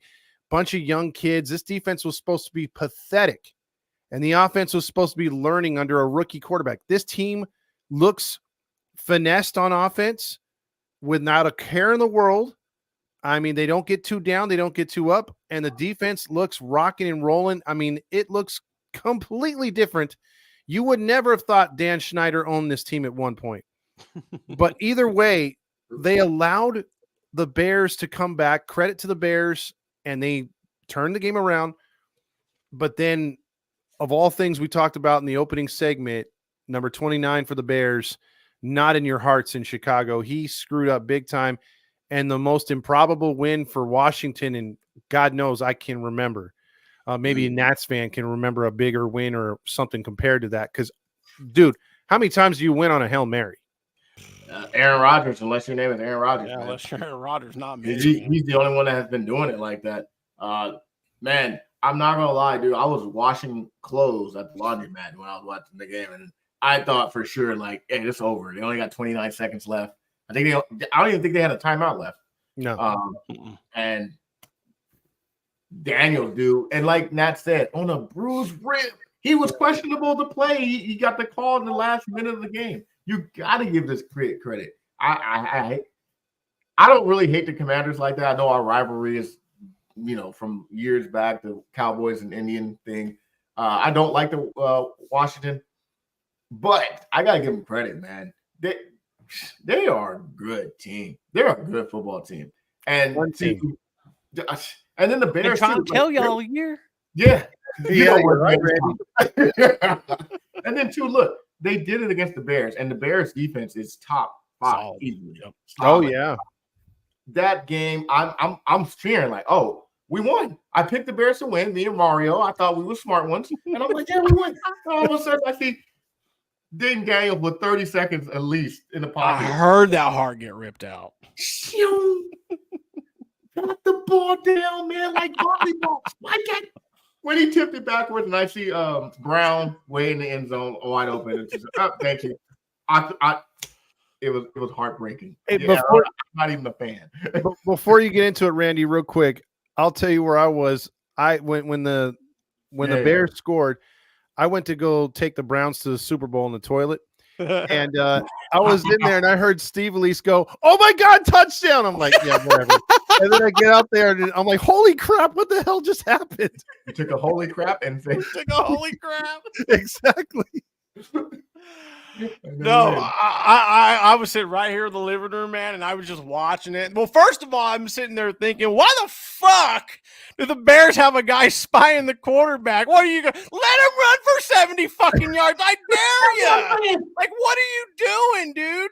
Like, it's the dumbest fucking thing ever. He's out there just running around. Like, kudos to Jaden Daniels for extending that fucking play, man. Dude, he extended it. You know, just running around, just moving the body with fucked up ribs and shit, and then just planting that foot and just slinging it.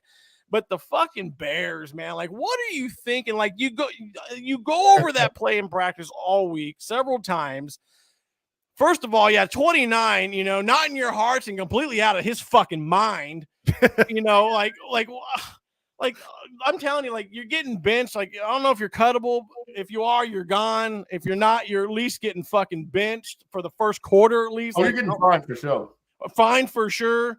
But, like, you go over that play several times in practice over the week. I don't know why you – like I said, I'm starting to think maybe 29 was the guy that was supposed to be back there in the end zone, you know, to get anything that comes behind the crowd. But, you know, I don't know what the fuck they're doing with nobody behind there, what they're doing, swatting the ball behind them anyway. You swat it forward and swat it down. But kudos to Washington, man. Like you said, they allowed the Bears to get back in this, but, man, just a fucking phenomenal play at the end. Yeah. A little bit lucky, but, hey, sometimes you need a little bit of luck. I'll tell you, just watching that, when that happened, I'm like, I couldn't even say a word. I was just in utter shock. Listen, words couldn't come out at first, bro. The whole laundromat hurt me when I screamed. Hey, real quick, just fishing. Don't be coming up on this live and being disrespectful, talking about we're going to get blown out at Thanksgiving. You're so disrespectful, man. I know it's true, but damn, you ain't got to say it. Well, he calls you out, but then he says, you guys are a trip. Keep up the good work. So I love it. But real quick, guys, and to finish up on the NFC North before we get into the Monday night game, one question I'll leave you guys with about Mario's Bears. If the Bears had won this game, they'd be 5-2. Mm-hmm. Minnesota is 5-2. Green Bay 6-2, and Detroit's currently 6-1. Best division that I can remember in a very, very long time had the Bears hold on. With that being said, fellas, can the Bears pick themselves back off the floor after a devastating loss like this? Or do they go the opposite way and become the first losing team in that division? Because their upcoming schedule, fellas, is at Arizona, at home against New England, on the road, or at home against Green Bay, and at home against Minnesota before playing Detroit. I think they can turn this game around, just wash it out your head. You know, hey, it happened. You know, bad play. You're not a horrible team. It's just one of those things that just happened. They can beat Arizona. I think they're going to beat Arizona. Who you said they got the Texans next? You said they got the Pats. Then it's 3. 2-0. It's 3 straight divisional games against Green Bay, Minnesota, and Detroit before playing the 49ers and the Minnesota and Detroit. That is a nasty stretch. That's nasty. No, they got to go 2-0. They got to beat Arizona. The Packers and and the Lions twice on the back end of this schedule. Fuck no, bro. Just real quick, the remaining after they get past the Cardinals and Pats, I just realized this is probably one of the toughest schedules in all of football. You got at home against Green Bay, at home against Minnesota, on the road in Detroit, on the road against the Niners, on the road in Minnesota, at home against Detroit, at home against Seattle, on the road in Green Bay. There's no fucking way they're Oh my God. That's a fucking murder. All 500 teams. Who the fuck the Bears piss off? There's no fucking way, dude. No, that's you. Let me give it a shot. Hey, Mario. Let me give it a shot.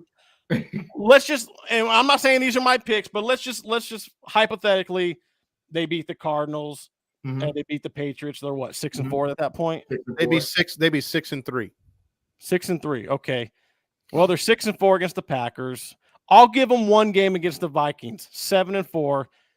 Lions 7-5, 49ers 7-6, Vikings 7-7, Lions 7-8. We'll give them the Seahawks. Fuck it. You're so disrespectful. They're 8-8, and then there's the Packers. They're 8-9. They're finishing under 500. They're not. Well, hold on. Let's not act like you too.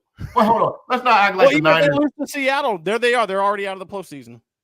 Yeah. Look, if hypothetically, I think they can win the next two games, Arizona and Pats. That's easy. Sure. They could definitely. They might lose to the Packers because of that history. They haven't beat the Packers in so long. So let's just go there. They could beat Minnesota one game. Detroit, I don't know. Dude, they can beat the Niners. They're not. This Niners team is not unbeatable. Don't be shaking your head, Randy. They could beat the Niners, man. They could. We'll see. Not if Purdy hits a Hail Mary. It's Yeah, that's true. It's very interesting. I'm going to be keeping my eye on the Bears the rest of the season. They're making a believer out of me. Yeah. Well, now it moves you on to, we were talking about the most non-impressive 7-0 team. Do we put the Steelers in that category and just chalk it up as another Tomlin year? Or are we thinking this Steelers team might be special? This game, they didn't run away with it. I thought Daniel Jones played pretty damn good for the way he's played all year, but then in the end finds a way to turn the ball over late and give the Steelers a 26-18 Monday Night Football win. No, I think the Steelers are for real, man. I mean, they're 6-2 in the fucking NFC, in the AFC North, so they're obviously first place. Yeah. Russell Wilson has just looked pretty damn good since coming back. He's making Tomlin look like a genius. I mean, not Tomlin. Tomlin's a great fucking coach. Don't get me wrong. No, the Steelers are for real. I really think they are. A little close this, on the Monday night game. But I think the Steelers are a playoff team, straight up. And I agree with that. And real quick, before Matt gets into his take, I have to interrupt and say I completely forgot about Tomlin being in the top 10 as far as coaches. He should be at least top 10. Oh, yeah, that was the one I was drawing the blank on. Oh, okay, yeah, because I forgot about him, too. I was trying to put these guys in order, and Tomlin was definitely up there for sure. Hell yeah. Absolutely. Look, I'm going to say this right here. The only reason why the Steelers are 6-2 is because of their defense. Other than that, they're not impressive. They lost to the Cowboys, goddamn. Let's just remember that. They lost to the Cowboys. Look at who they beat. I'm just going back. They beat the Falcons in the beginning of the season. They beat the Broncos. They beat the Chargers. They lost to the Colts. They beat the Raiders, the Jets, and the Giants. Hey. Let's just keep it 100, man. Let's just keep it 100. They ain't beat nobody. That impressed me. No one they beat that impressed me. So outside of their defense, they're horrible. They should have blown out the Giants. For the Giants to be close in that game is pathetic because Daniels, come on now. Yep. And Daniels was given a chance. Running back for the Giants, if it wasn't for him getting hurt, they probably would have beat the Steelers. Well, to be fair, second part of the Giants scoring came in 3 field goals in the fourth quarter. God damn it, Greg Joseph, man. Yeah. He helped someone. Man, it must be cool to have a nice field goal kicker. Yep. Greg Zerline? Who? Never heard of her. Never heard. Oh, man. Well, that was not a Monday Night Football for the ages, but that was your Monday night. That was your week 8. Unless kidding me? I'm going back and watching it after the show. Oh. You'd be the only one. Now you would be. Now let's jump into week 9, fellas. And Randy, can you please show us them standings, where we're at, and who won last week? Sir. Okay. Again, this is the overall standings. This is Dom at first place, 82-41. Matt at 75-48. Me in third place at 69 and 54, and Love Todd down there at fourth place at 68 and 55. And Even before we move on, let's go over this past week. All right, this week's viewer winner goes to Rob, going 13 and 3. Coming in second place is Mateo, also going 13 and 3. And in third place is Sonia. She goes 12 and 4. And coming right up the butthole is the Bears fan himself, also going 12 and 4, Mr. Mario. And as far as the hosts go, Dominic takes the trophy from Randy again this week, going 12 and 4. Randy comes in second, going 11 and 5. Todd back in third place, going 11 and 5 as well. And coming right up the rear in that hairy butthole position is the Cowboy fan himself, Mr. Matty Matt. I love that. Remind me not to finish fourth place the rest of the Please season. don't, because I don't want to go up no one's butthole and carry. So with that being said, you all out there have seen the standings, and we appreciate you guys and gals giving us your picks, and we tally those as we move along. So as Maddie, are you going to read Dom's picks? Yes. Okay. I got Okay, Dom. so Matt will be giving Dom's picks in this one. Thank you for reminding us there, Randy. And you too, in the comments, please throw it out there as well. Give us your picks for the week, and we'll tally those up. And if there's added more people that are, we'll add more people to the stat as we move on for next week. Just make sure you DM me on the Instagram page, and make sure to get your picks in before the Thursday night game, because if you don't, I'll still let you play, but I won't give you a loss, but you'll get a no decision, and that kind of fucks your record up. There you go. So that's the rules to Randy's game right there. So with that being said, week 9, people. Damn, this is the most dramatic, Randy and Matt, the most dramatic ticket price change that I've seen all season, and that would involve your Jets, Randy. Jets are home 2-6 against the Texans, 6-2, who obviously their fans don't travel, so that plays a part. But your tickets went from about 100 and up to the lowest ticket being $16 in this one. Dang. And somehow the Jets are favored by 2. The over-under is 42.5. The weather is 73 degrees and cloudy for that Thursday night game on Prime Video. Here's the part where we take 20 seconds a pick.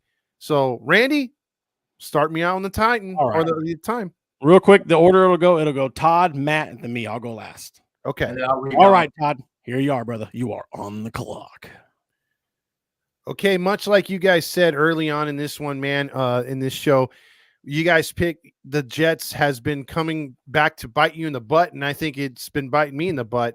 I'm going to go with the Texans because I think they're starting to find their stride and their strout. I think CJ has a big game in this one. Texans. All right, Matt, do you want to read Dom's pick first before you go into yours?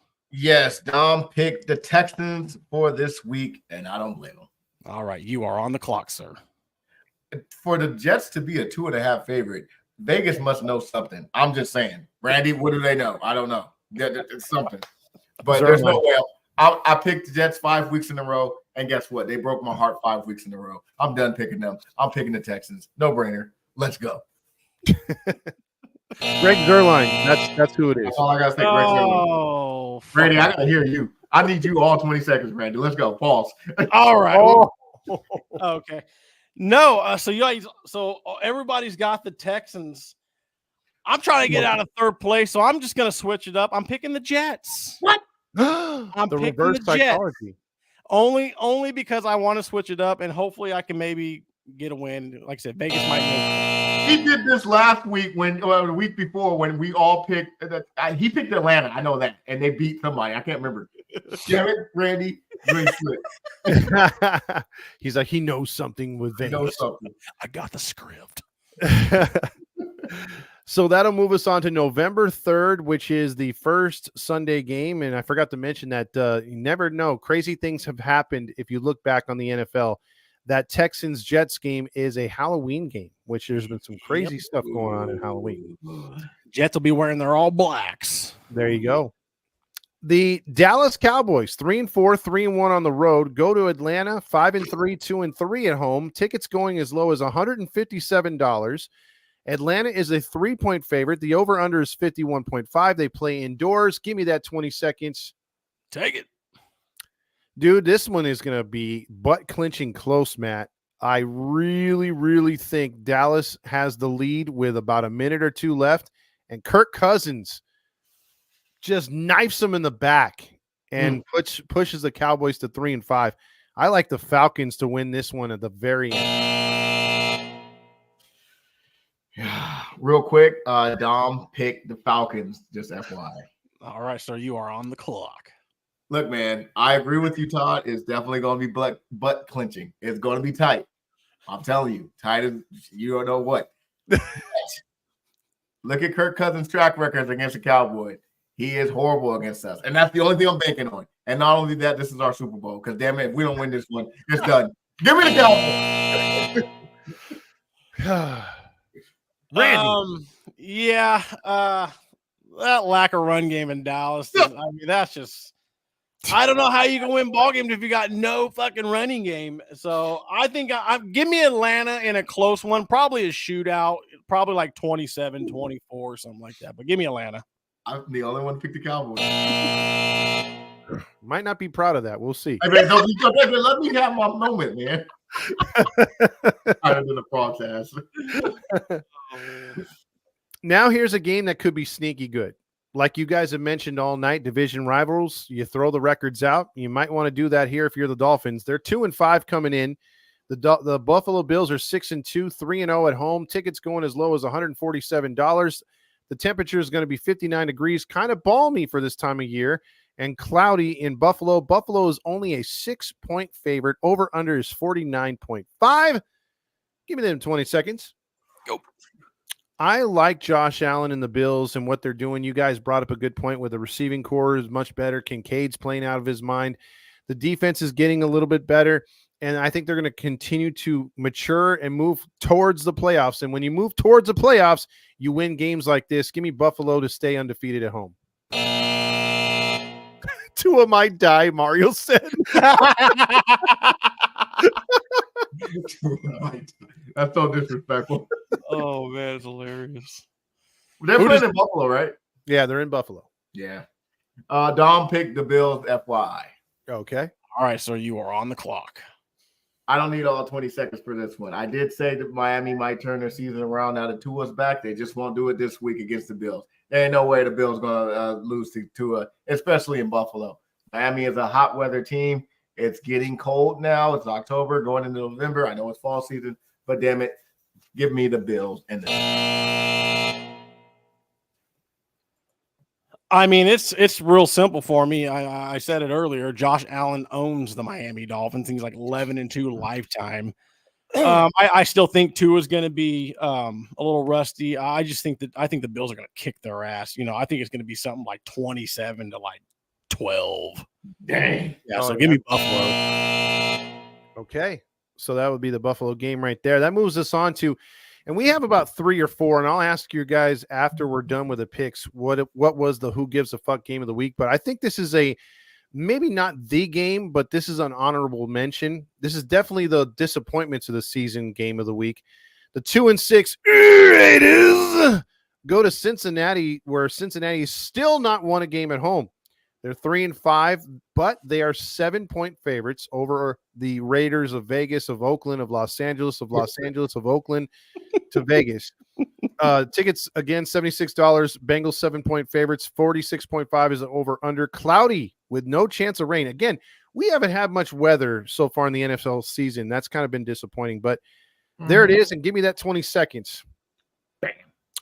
Look, I think the Raiders are going to give them everything they got. But I think this is the week. And again, I said I wouldn't pick the Bengals, but I forgot who they played. So only because of that and the Raiders quarterback situation, give me the Bengals barely. Bengals.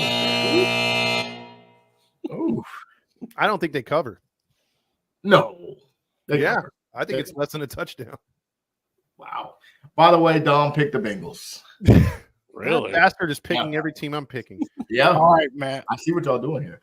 Look, man, I think the Bills cover. Matter of fact, they covered double. I feel like Bills. Yeah, they're going to. I mean, did I say the Bills? Yeah, Bengals. Oh, I'm sorry, the Bengals. Yeah, I think the Bengals cover. Yeah. What you call it? Damn, draw a blank. Bengals win. The Bengals will win. Man, you guys all took the Bengals. Well, Yes. like I got it written down here, after they played the Chiefs really tough, I mean, and the Bengals are just so fucking overrated, man. Give me Las Vegas.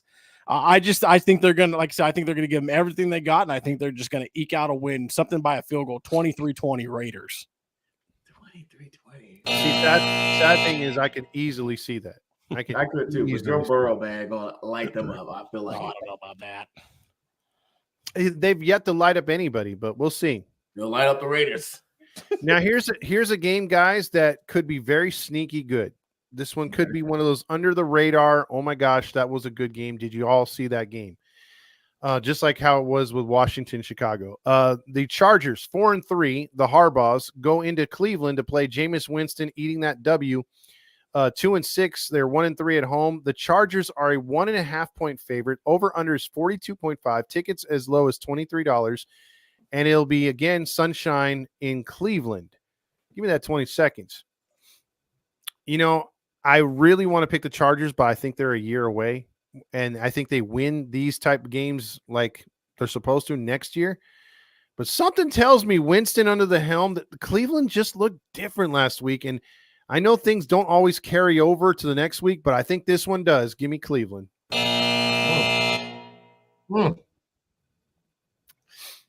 Dom picked the Chargers. Finally. That's a different team. All right, Picked Matty. the Chargers. Man. You know what? It's in Cleveland, and that's a big difference. I felt like the Chargers was going to win this game prior to Winston, but I'm with Todd. With Jameis Winston under the helm, they look like a different team, and they might be motivated to win. So give me. Well, I guess I'm in agreement with you guys because I'm going Cleveland. I like I said, I'm in agreement. I think they're just a completely different ball club with Jameis Winston under center. A lot better ball club. And I said it earlier, don't sleep on them Browns. They're going to be a tough get the rest of the way. And I think it starts this week. I think they're going to kick the Chargers' ass. Give me the Brownies. Ooh, he likes him to cover. All right, so your second nominee for who gives a fuck game of the week. That's going to move us on to Tennessee, where the Titans have not been scoring too many touchdown Titans. They are 0-3 at home. They are 1-6 overall, and they play everyone's favorite exciting team, the New England Patriots. Patriots are 2-6. Will Brissett get the start? Who knows? Or will it be Drake May? Tickets going as low as $33, 75 degrees, kind of humid, and a chance of showers. The over-under is 37.5, so they're not expecting too much scoring, and Tennessee is a 3.5-point favorite. Give me the timer on this one. Look, I don't care who starts for Tennessee. I know Levitz is a turnover machine. If he does or not, I still think the Patriots use that old Patriot way to somehow eke out one of the ugliest wins of the season. New England, ugly.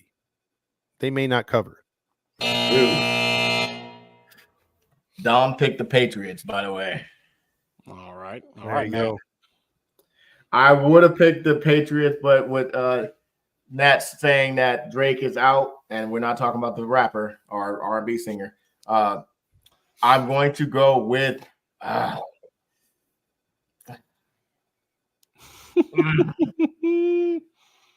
give me the Really? You say Titans? I think Tony Pollard going to be the X factor this game. All right. No, I'm going with the Patriots. I just, like I said, Will Levitz. I mean, the guy is not good. As good as Tony Pollard is, I just don't think he's got it in him to get him over the hump on this game. I just think the Patriots go on a little 2-game win streak here. Let's see what happens. That'll move us on to the hottest team, I guess, or one of the hottest teams in the league. That's the Washington Commanders. They are 6-2, 2-2 on the road. They go to New York to play the Gigantes, who are 2-6. Another team that's 0-4 at home. Tickets going as low as $54. This one will be partly cloudy and 62 degrees. Washington is a only 3.5-point favorite. Cool. 43.5 is your Do we need over. 20 seconds? Let's get it. Go. Washington. They got one of the most lucky wins that you will ever see. They don't need no luck against the Giants. I like the Commanders to win and win by at least 10 points. There's no surprise here who Dom picked. He picked the Redskins, Commanders, however you want to call them. He picked them. All right. Take it, Matt. I don't need 20 seconds. I'm just going to keep it 100 with you. No way in the hell the Giants are going to beat the Commanders. I don't even know why they're three. The Commanders are a 3-point favorite. They should be 13-point favorite. Outside of the Giants' defense, which is pretty good, I do not trust Daniel Jones whatsoever. They're not. They might get shut out. Give me I'm going to be in agreement. I'm going with the Commanders here. I could see the Giants scoring 18 to 20 points like they did this past week, but the Commanders are probably going to score 40. So, give me the Commanders and a big old ass whooping. All right. So that could be ass whooping of the week. If the Giants score points, it's with the kicker. It ain't going to be That's true. We should start doing over under, turnovers. How dare you, Mario? We know the Giants beat Seattle. That is going to be the game, Mario, that when I look back on why the Seahawks did not make the playoffs, it'll be like, fucking Giants. Because it's going to happen. We're going to miss the playoffs by a game. I guarantee it. That'll move us on to, I would have to say this is a leader in the clubhouse for who gives a fuck game of the week. Nobody's looking forward to this game. New Orleans Saints, 2-6, go into Carolina to play the 1-7 Panthers. Saints fresh off of their 6th straight loss. They are tickets going as low as $22, 69 degrees, partly cloudy. The Saints with a 5th round quarterback, like Randy explained earlier at rookie, are still a 7-point favorite. 43.5. That's because Carr's coming back this week. Oh, is Carr's he? Yeah, Carr's coming back. Oh, I did not know that. Never mind then. Well, we know now why they are a 7-point favorite. It was their rookie. Yeah, I was going to say. Carolina might get a dub. Yeah, I don't think I need just give me the 20 seconds. Take it.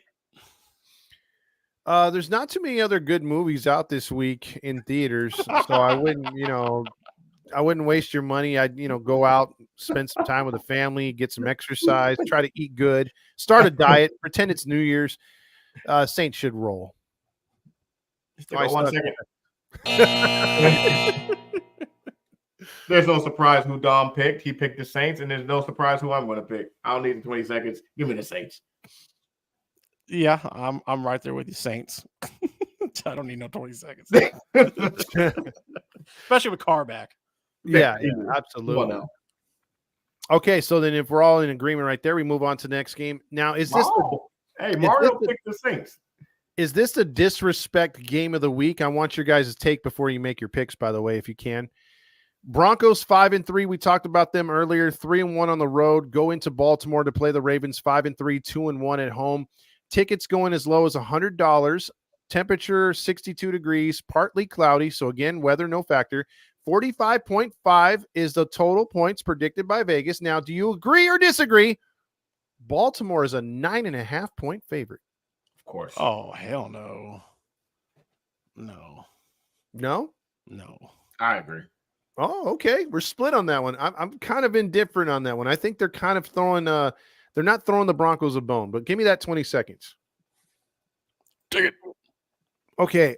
I like the Broncos to keep this game close for 3.5 quarters, but I think either their running back makes a spectacular play, Henry, or somehow Lamar does Lamar things and the Ravens get that lead at the end and hold on. I don't think they cover, though. Okay. There's no surprise who Dom picked. He picked the Ravens. Mm-hmm. Give me them 20 seconds, Randy. I think they covered. Matter of fact, I think they win by 2 touchdowns, maybe 2 touchdowns and a field goal. Ravens ain't beat nobody by 2 touchdowns all year. Stop it. And you know who they're going to win by? Derrick Henry. You watch. You just watch. Okay. Yeah, I'm going with the Broncos in this one, fellas. That defense in Denver is going to shut them motherfuckers up. I think it's going to be low scoring. Honestly, I think we'll probably see something like, I don't know, like 18-15, 20-18, something like that. No. But give me the Broncos. All right. Even just fishing. Wow. Yeah, just fishing agreed with you. That's for sure. All right. That'll move us on to everybody's favorite WNBA quarterback. She is starting on the road, trying to get them their first win. They're 0-4, 2-6, but they play the Eagles 5-2, which Coach Sirianni seems to be fighting with some fan base everywhere he goes, even his own. Tickets going as low as $129, 63 degrees, partly cloudy again, no weather phenomenon here. 45.5 again in this one is your total points, and the Eagles are favored by 7.5 at home. Give me that 20 seconds. This may surprise you guys. It's even surprising me as I say it. I'm not going to dick around and pull your chain and just to go back like Matt does with his picks. I'm going to actually pick this one and stick with it. I'm predicting the Jags in an upset. The Eagles have been dicking around. God, you really like being in fourth place, don't you? Really? You picking the Jags? Good. The time ran out, so I'm stuck with the Jags. You stuck. Dom picked the Eagles, FYI, and I'll take the clock. Look, man, there's no way the Jags are going to beat the Eagles. I don't know what Todd's smoking, but I want some of that right now. He got some of that fire ganja or something. As much as I hate the Eagles, and I hate the Eagles, the Jags ain't gonna win. And if they do win, I'll be eating crow. Eagles. You don't need 20 seconds? Oh. Okay. Y'all be laughing when my Minnesota. We'll be laughing, all right. As soon as I put the standings up at the fucking at the end of Sunday, Todd, I can't win. Oh, never win.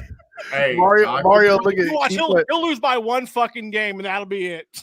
It better not be, dude. Mario's like, Eagles, this is why Todd's in last place. Very disrespectful, Mario. That's very disrespectful. You too, Randy. You said it. This bastard. All right. So next game, we go to play the team formerly known as Chicago and has moved to Arizona and other places, St. Louis. The Arizona Cardinals, 4-4, first place team by percentage points, host the Bears at 4-3. The Bears are 0-3 on the road. Tickets going as low as $157. This will be a Bears home game, by the way. It's indoors. 44.5 is the over-under. And also, this one's a pick 'em, guys.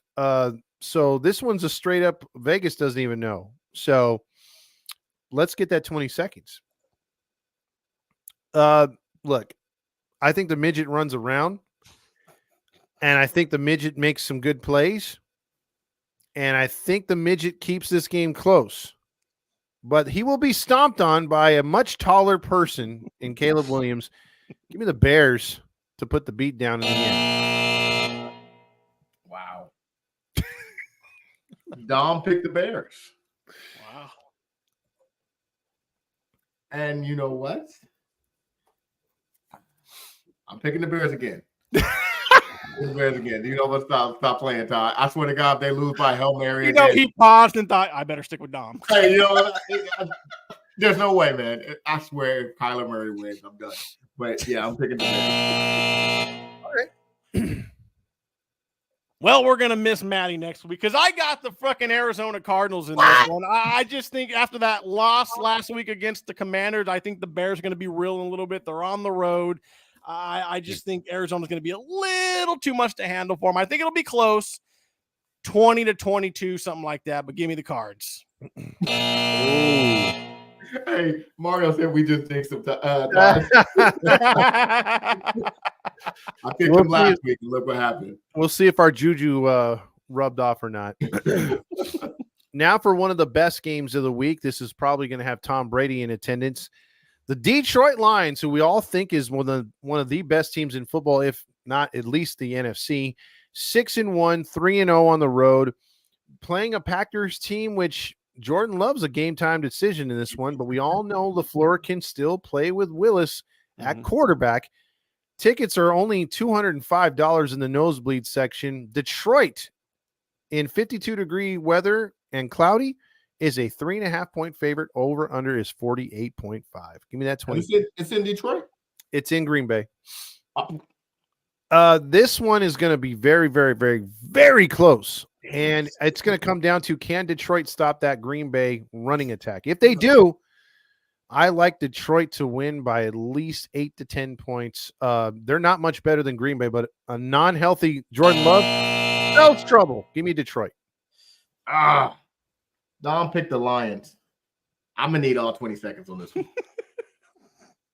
Hey, look, man, if Jordan Love play, I actually got the Packers to win. There's something about Lambeau Field when they play in Lambeau. But I don't know. He's a game-time decision.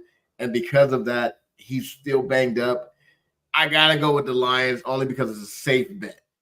But if Jordan Love's 100%, I got Packers. But I'm going with the Lions. Who did you say Dom picked? Lions. Lions, okay. Yeah. No, I got the Lions. I don't think it'll be that close. I know it's an NFC North matchup.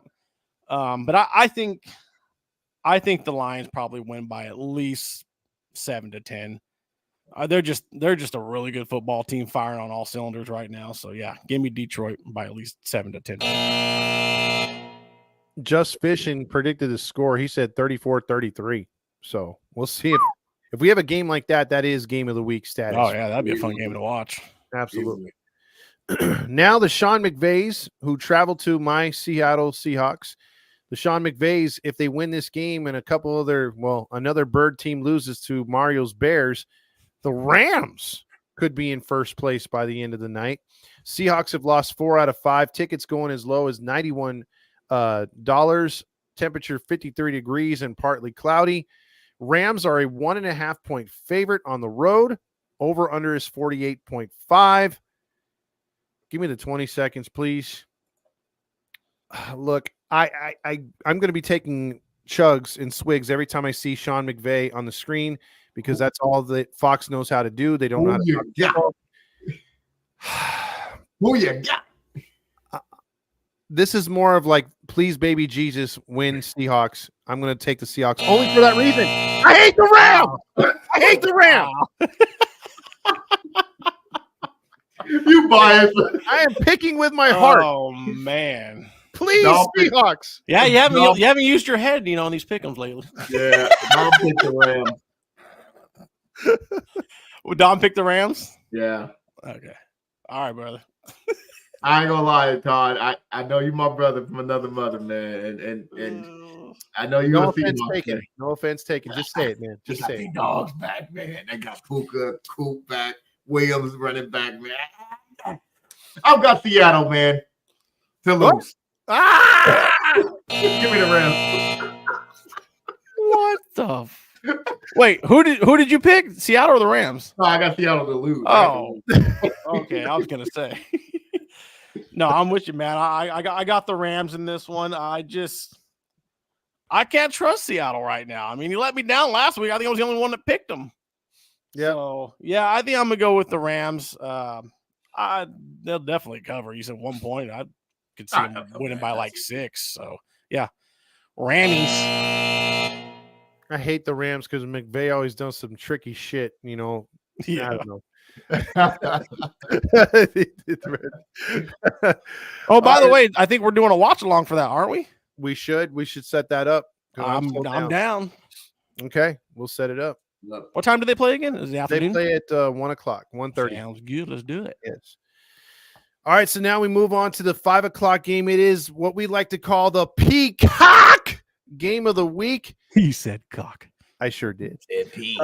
We should have the doing soundbite.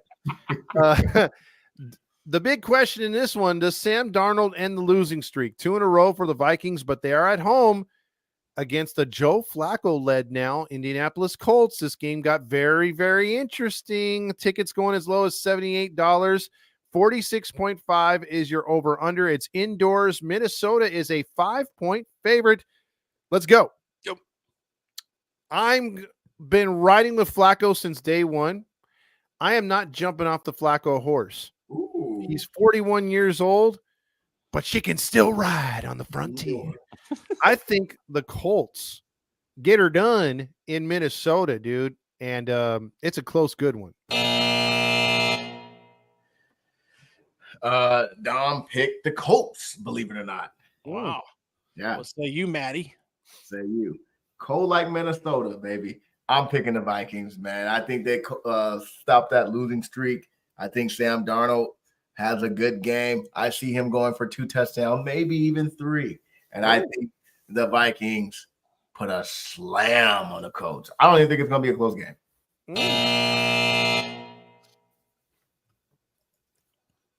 No, I got the Colts in this one. I mean, the Vikings defense has not been that great. Again, Vikings are one of those teams that seem to disappear in the second half, and Joe Flacco, or the Colts with Joe Flacco, are just a completely different fucking team. I wouldn't be surprised if the Colts by 10. Oh, wow. Interesting. So Matt cleans up on that one potentially, since the 3 out of 4. So we'll see. That'll now move us on to the Monday night game, November 4th, which would feature those banged up Bucks in the one and only weather enforced game that will be in Kansas City. So now you have to deal with 13 players on the field. You got to deal with the 11. You got to deal with the refs, and now the weather. So the Buccaneers have their work cut out for them. 4-4, go to Kansas City 7-0. Tickets going as low as 126 for the repeat champions. Rain heavy at times, and the Chiefs are a 9-point favorite. Give me that 20 seconds. Taylor Swift. Look, she's on concert from what my Swift girlfriend has told me. And she's only made one game from what Steve Lease has told me. And I'd be surprised if she made this one, but come on, man, the Chiefs. Taylor Swift. Where you going with this? I mean, to be fair, I mean, she hasn't been all over. Wait, what's your points? What's your points? We got to do the points. What's your points? Oh, the points in that one? I think I told Randy earlier it's 47. 47, bastard. Fuck. Refs 24, Tampa Bay 9. 24, Tampa Bay 9. I love what you're doing there, Just. By the way, Dom picked the Chiefs, points 54. All right, Maddie. I mean, I'm with Todd on this one. I just want to know what Taylor Swift is going to do when she gets there. You know what I'm saying? There's no question who's going to win. The Chiefs is going to win this one. And I think the points might be low. I'm going to go 39. Oh, that is pretty low. Mm-hmm. Factoring in that weather, I think. Mm-hmm. I'm going to go with Kansas City. Honestly, I'm picking Kansas City only because it's in Kansas City. If this was in Tampa Bay, I'd probably pick the Bucks. Even with them injured? Yeah. I mean, you've seen what they've done without what they did this past week. I mean, they could have won their game. So I think Kansas City I think Bucks they match up well, but Kansas City ultimately because it's a home game. What you got with the points? 45 fucking Todd. 47. So now if it's 46 fucking points, we're gonna have to do a coin flip. Yep. I love it. Hey, we'll have to post about potential the game for this Sunday. I would like to do that and just have a drink off or whatever, because I'm telling you, I'm going to be drunk as shit by halftime with all the times that they show McVay. I have to chug. I'm not going to chug the whole can, but at least half a can each time they show him. So that's the realistic score with Nats right there, 20-17. Could be. I mean, with bad weather mixed in, that could be. That's why I had a low score, 39. You Price is right me right there, Nats. He got me with 47. I was like, as soon as it said 47 in the chat, I was like, you bastard. I hate the Price is Right picks. I know, man. So I didn't watch. It's gonna come down to it, and it'll be 46 fucking points. Watch. See, we need to add some fart noises on here. We need the Price is Right theme song. The Jeopardy theme. Yeah, there you go. Shout out to Randy right there. So, guys and gals, we hope you enjoyed the show. This is what we do every week. We always get into the top stories. And then we get into the recaps of our teams, give a little more in depth because there's that energy, there's that passion about our teams, and then we get into yours the rest of the way. And then we do the picks like we just did in 20-second increments. So if you like the show, like and subscribe, throw a thumbs up, tell your friends, get them on here as well. The more, the merrier. And we also take your picks weekly and we give you your tally if you participate, and send those picks to Randy so he can tally them up and make them look all fancy like he did for the 4 that were included. And one last time. All right, this week's viewer winner goes to Rob, going 13-3. Coming in second place is Mateo, also going 13-3. And in third place is Sonia. She goes 12-4. And coming right up the butthole is the Bears fan himself, also going 12-4, Mr. Mario. And as far as the hosts go, Dominic takes the trophy from Randy again this week, going 12-4. Randy comes in second, going 11-5. Todd back in third place, going 11-5 as well. And coming right up the rear in that hairy butthole position is the Cowboy fan himself, Mr. Matty Matt. Jeez, so, Nats fan is right there with freaking Dominic. Oh yeah, I think she leads the viewers. She's the first place as far as the viewers go, with Mateo in second.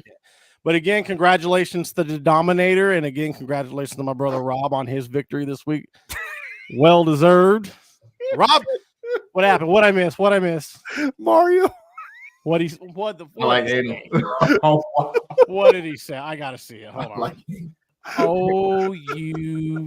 He's definitely a Chicago fan. Didn't spell it right either, but still. Shout out to Justin. Thank you guys. Love this podcast. You guys have a fan here, and remember, go Pack, go. Thank you, Justin. Appreciate that, brother. I'm a respectful Cowboys fan. I can't say go Pack, go. I just said it, but dang it, you guys. No, it's all love, Just Fishing. Appreciate it, man. Thank you, and thank you, everyone. Sonia, any final thoughts, guys, before we get out of here? Real quick.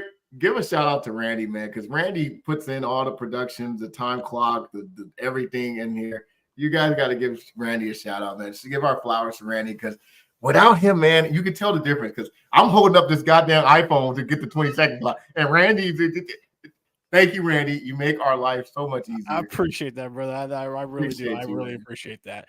No, I want to thank Todd. Todd fucking bailed me out. Got me some equipment, and I'm fucking ready to go. So everything's going to look good. It's going to look better. And now I can see in 4K. I feel like a king right now. Hey, I love it. So, Randy, thank you guys so much. I don't swing that way. Randy's I don't man. swing that way, Randy. You give me a little time. You just mad. Well, I'm just saying, I don't swing that way, but you look fantastic in 4K. That's all I'm saying. Don't you bat your eyes at me. Hey, real quick, shout out to the fans, man. You guys make the show, man, impossible, man. Because without y'all, we ain't nothing. Absolutely, love you guys, man. Love playing the pick'ems with you. I love putting together the graphics and just involving you guys. I mean, with like Matt says, without you guys, this show wouldn't be shit. We'd just be talking to ourselves. That's it. Love the comments too. Keep them coming, and again, put the word out there, and we'll do the same. And again, thanks for everyone joining us this week. We do this every Tuesday. Look out for the shorts. They're going to be coming probably more as we move along during the season. And we'll give you information. If you haven't subscribed so you can get the information on the watch party that is going to be taking place this Sunday. Go Yankees. So with that being said, yes, please, for the love of God, pull a miracle and win that series. Right. But for everyone here on Unfiltered Sports Podcast, enjoy your football. Peace. See you guys.